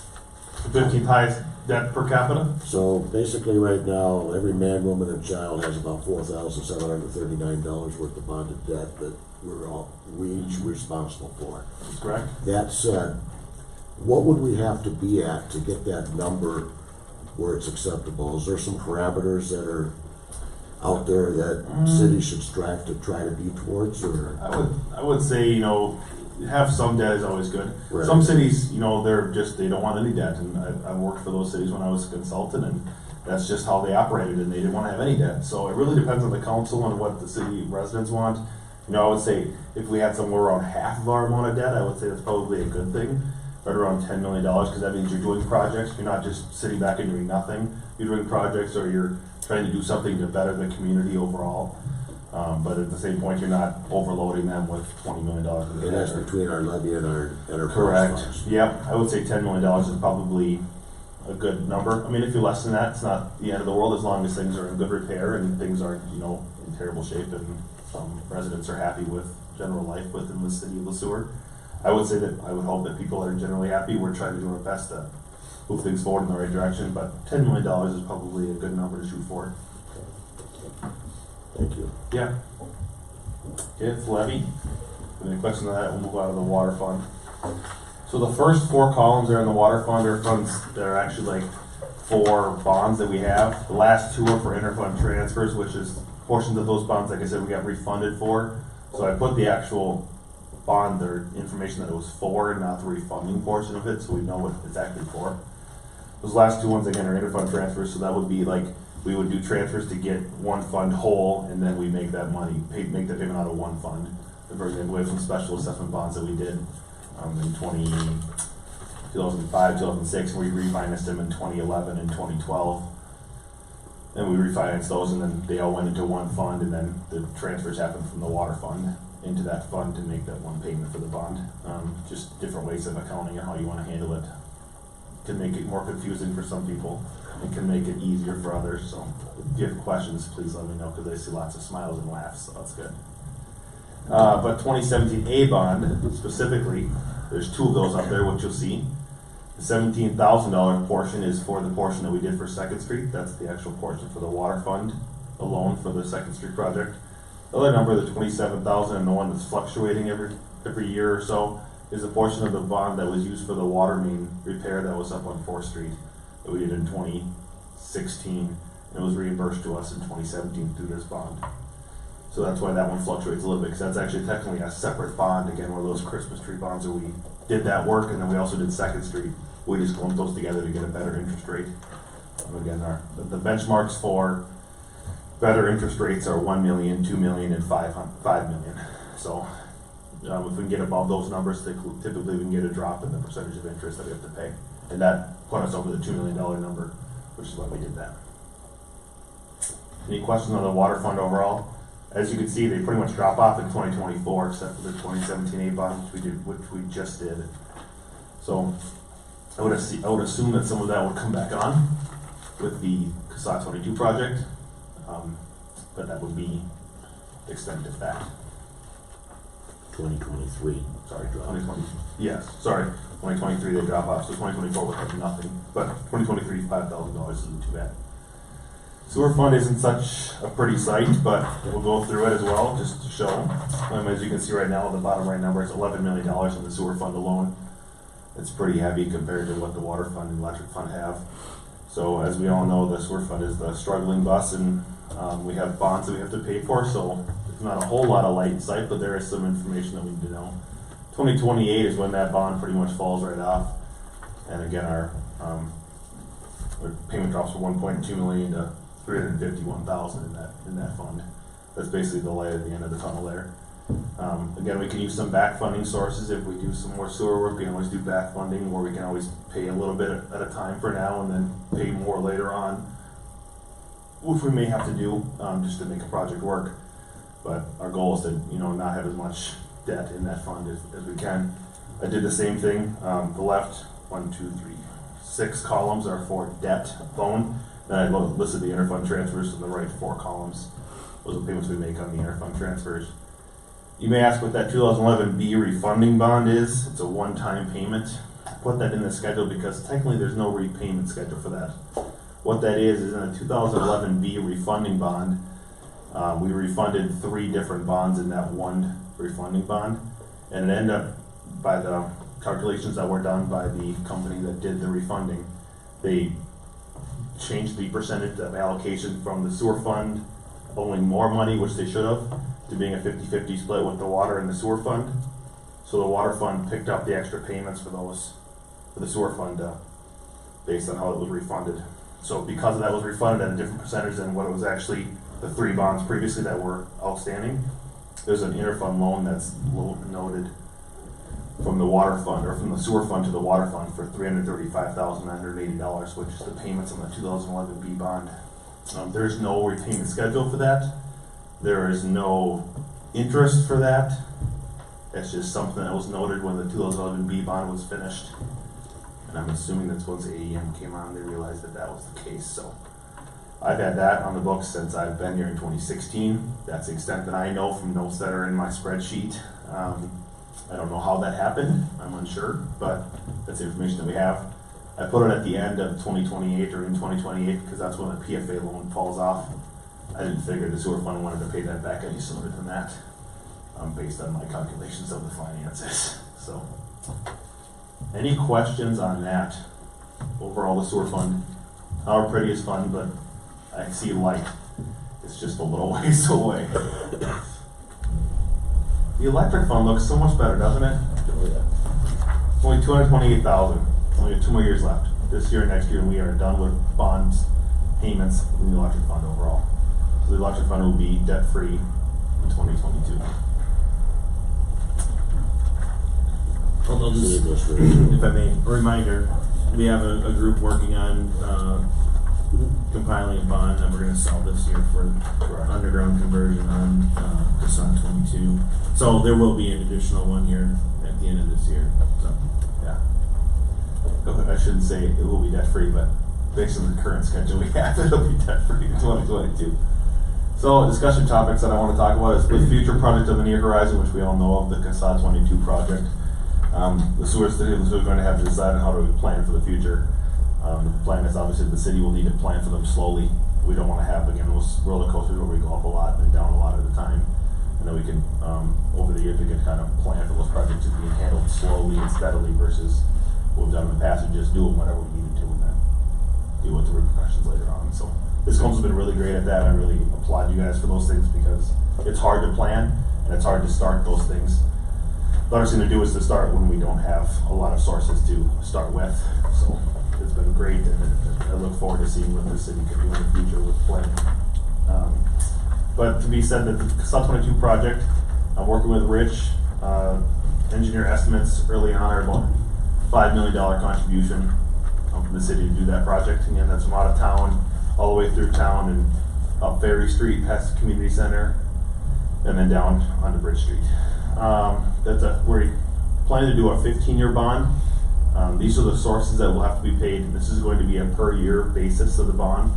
This is at a 3% interest rate, which I think is pretty achievable for us to do. Again, that's a $5 million engineer's estimate. Are those numbers a little high? I think they're a little high, but that's just my 2 cents. So I'm hoping that these numbers aren't this high when we actually do the actual bond itself, which will be in 2022, from what I believe. Jasper, if I'm wrong, or Likely end of 2021, the county will be invoicing us for the whole project over the 2-year span. I'm guessing it'll be 2021, after 2021. These numbers, just so everybody's aware, the bid opening is on Thursday for this project. So we'll know by then what these numbers will actually be. So Weren't we at 3.5 million before, and then we've changed the scope of work and that brought it up to 5 million? correct, yeah, there's been things that we found as far as utilities go that should be done with this project. So there has been, I guess, a little bit of scope creep. Yeah. But if we're gonna be opening up the roads, the work needs to be done. It's the time to do it. So, we hope that the bids come in lower than this. That would be good. Cause we're planning on this. We can make this work with the bonds that are falling off. So, you know, pending some extravagant, increase in what the bids are, you know, the project, the Casson 22 project is definitely fundable without really affecting property taxes at all. We're gonna talk on the second about two other projects, Casson 36 and Casson 37, which are also about 2 miles of road that will be done, we hope in 2022 and 2023. So, with that, I think that, you know, with the bonds and the way that this is lining up, we have a potential to do, you know, roughly 6 miles of road in town over the next 5 years, which is significant. It's $20 million into the roads in our community, which is almost unheard of in this size of a community. So, and I think that our finances are lining up in the sense that we'll have very little impact on property taxes or utility rates, which is good because that's what we've always strived to do. So there isn't a huge impact. But on March 2nd, Rich will be presenting what that 10-year plan looks like, for feedback from you guys. Are there any interdependencies with the opening of Main Street that could affect what's gonna be happening with the ferry and bridge, that by getting an approval from, either option A or option B, as Director DiMaggio alluded to earlier, should we wait on starting, that portion of the project, or there's no dependency? No, there is none. So they're stubbing everything in so that we are preparing for this in the future. You'll see a little bit of a change in that intersection of Bridge and Main Street, but really we're preparing for that to be open someday. As soon as it can be, we will, and we are preparing for that financially as well. So, there's no need to wait. The intersection will be prepped and ready to go if that ever is opened. So you see the funding sources there, everything should be able to be accountable for every one of those funds. If we have to backload things, like we can do that, so we're able to do those things in the funding process, to make it work. Any questions overall on bond capacity, tax levy stuff? That community center metrics, everything else looks good. Cool. Thank you. Well, I guess it just goes without saying that we're not gonna be able to get to that 10 million number anytime soon with, 6 miles of roads that's gonna be updated here over the next 5 years. Certainly, we're gonna have bonds that are gonna fall off, but not to the same degree that we're gonna be putting it back on. That number, we're gonna have to creep probably up to around the $25-27 million range with bond debt again. At this point, yeah, till 2028, and every year we're paying over $1 million in bonds off just because of that PFA loan. So, I mean, with the two portions that we have, Henderson's portion and our portion, now that Merck Buck is dissolved, it's $1 million a year. So you lose that every single year, you're paying debt or more, because you have the other portion, the levy portion, and the electric portion, and the water portion, and then you're also paying off those interfund loans too. So, those interfund loans are not in the calculation of the 19, or they're in the $19 million one, but they're not in that 15th highest debt per capita. The monies that are in the 4M accounts, is that Yes. money that could be used to go ahead and lower the amount of money we'd have to go ahead and bond for, or not? You could, but the problem is then you would have no money in your CIP, CEP funds to do those projects that you allocated to. So we keep that money in there strictly for CIP? Yeah, we've kept that money in the 4M fund to have it for the projects that we want to do without having to bond for them. Like I said, the previous council would, just bond for things that are needed and not really worry about saving the money. I'll clarify and elaborate a little bit more on the 4M stuff. So we have money in there. I forget what the balance is. General fund's like 1.4 million, and then electric has money in there as well. But we really don't spend that. We use that basically to do some account balance management between when we get our first half tax payment and our second half. We might need to move some money, but then we move money plus some, it seems like, back into 4M. So we use it as kind of a contingency. We don't really spend it on CIP items, but we could. We don't plan for it. It's in excess of what we take in our revenue neutral budget. But if we ever would like to, we could examine what that is. Right now we're earning about 1.4% interest on our 4M plus accounts. And we could sell a bond at, hopefully I'm hoping 2.5%. So the margin there to either borrow the money versus hold on to it isn't that much. And there's some value to have liquidity if something comes up. So we're looking at that, managing it on a quarterly basis to see what we need. Anybody else have any questions, thoughts? Councilmember Kirby, you look like you have something. No. Okay, thank you so much.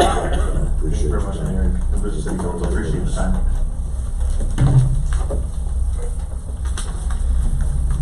Okay, we now move on to our comments, reports, and items of appreciation. Why don't we go ahead and start with Councilmember Huntington tonight? Oh, thanks, sir. HRA meeting last Wednesday. Nothing new, just everyday paying bills, doing that stuff. So. Construction still set to start? Oh yeah, but it's still probably set for spring. What's the status on relocation of the residents? Well, there's been talk now that we actually may keep some of the residents there. and, and do half the project, whatever, and move them back, and that's been talked about. We're having somebody come in and explain it to us more. So that cantilever walkway that goes all the way around the building, correct? Correct. So move part of them, Move part of them over to their side, gotcha, okay. but we have to consider safety too, so. Thank you, sir. Councilmember Kirby? Tomorrow, 3 o'clock, I'm sorry, hospital board meeting, Ridgeview Hospital. So I'll be attending that, and then, the Sueur Community Ed, that meeting was supposed to be tomorrow night. That's gonna be changed due to the caucuses tomorrow night. I believe it's gonna be Thursday, waiting to hear from other members, could be later in March, so that's all I have. Thank you, sir. Councilmember Sueur? Nothing yet, I think it will change after my assignments that I got tonight.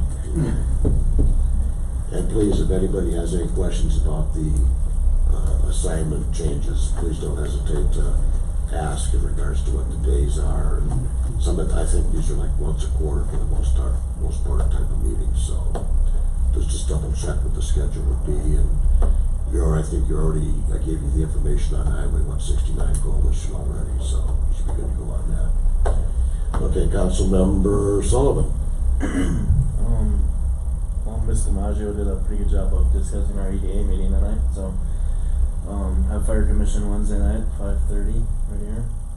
And then next Tuesday, we have a special meeting for our pack to look at the brochures.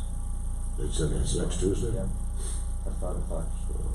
Fire commission's at 5:30, I'm sorry. Okay, thank you, sir. Councilmember Families? I have nothing. Okay. Councilmember Crowell? Let me ask a question of either our communications director or our city administrator. What are the deadlines for applications for commission members for planning and airport commissions? Basically, are they still open? Yeah, I can answer that. So they are open. I believe that they are March 4th. Thank you. Airport and Planning Commission have vacancies that we're looking to Each of fill. them has an opening, and we need to ask our citizens to step forward. Obviously, there will be a planning commission meeting on March 12th, and that same day, there's also a scheduled airport commission, so we hope to have people filling those slots. That's all I have You to say say. that's also on the same day, the 12th? Same day. Okay, Director Lawrence, anything? No, thank you. Director Kuchera? No, thank you. Director Dowd? Nope, thank you very much. City Administrator Krugel? No, just let you guys know, Zach and I had our first conversation about when we're gonna start the 2021 budget process today, so we're kinda outlining that process already, so, July will be when we kick that off again. But that's all I have. Well, on the March 3rd, there's the Minnesota presidential nomination primary that will be held here, so if you wanna participate in that, this is the place. We also on March, to be clear, Mr. Mayor, you're probably gonna say it, but we meet as a council next Monday night with a special meeting, work session, I guess you call it. Correct, yep. March 2nd, there will be a work session, starts at 5:30. We'll be looking at the public services aspect of this, kind of similar to the retreat. We'll be looking at a few other items as well. And then really that day, we're gonna try to form, some of the goals and priorities for 2020 and 2021. At 5:30 or 5? I'll have to double check. I guess 5 o'clock. 5 o'clock. You said 5, but Whatever's on the agenda. I'll double check. I'll send it out to everybody. We'll post it. This is gonna be a rather long meeting, I take it. Hopefully not too long. Now we gotta come up with the goals for 2020, 2021. Sounds like pizza to me. Yeah, that's what I'm thinking. Sounds like something. Yeah, I think all the other questions that we have right here, we're gonna be discussing here at another time, so I think we're good to go. I'll entertain a motion for adjournment. So moved. Is there a second? Second. All in favor? Aye. Thank you, everybody.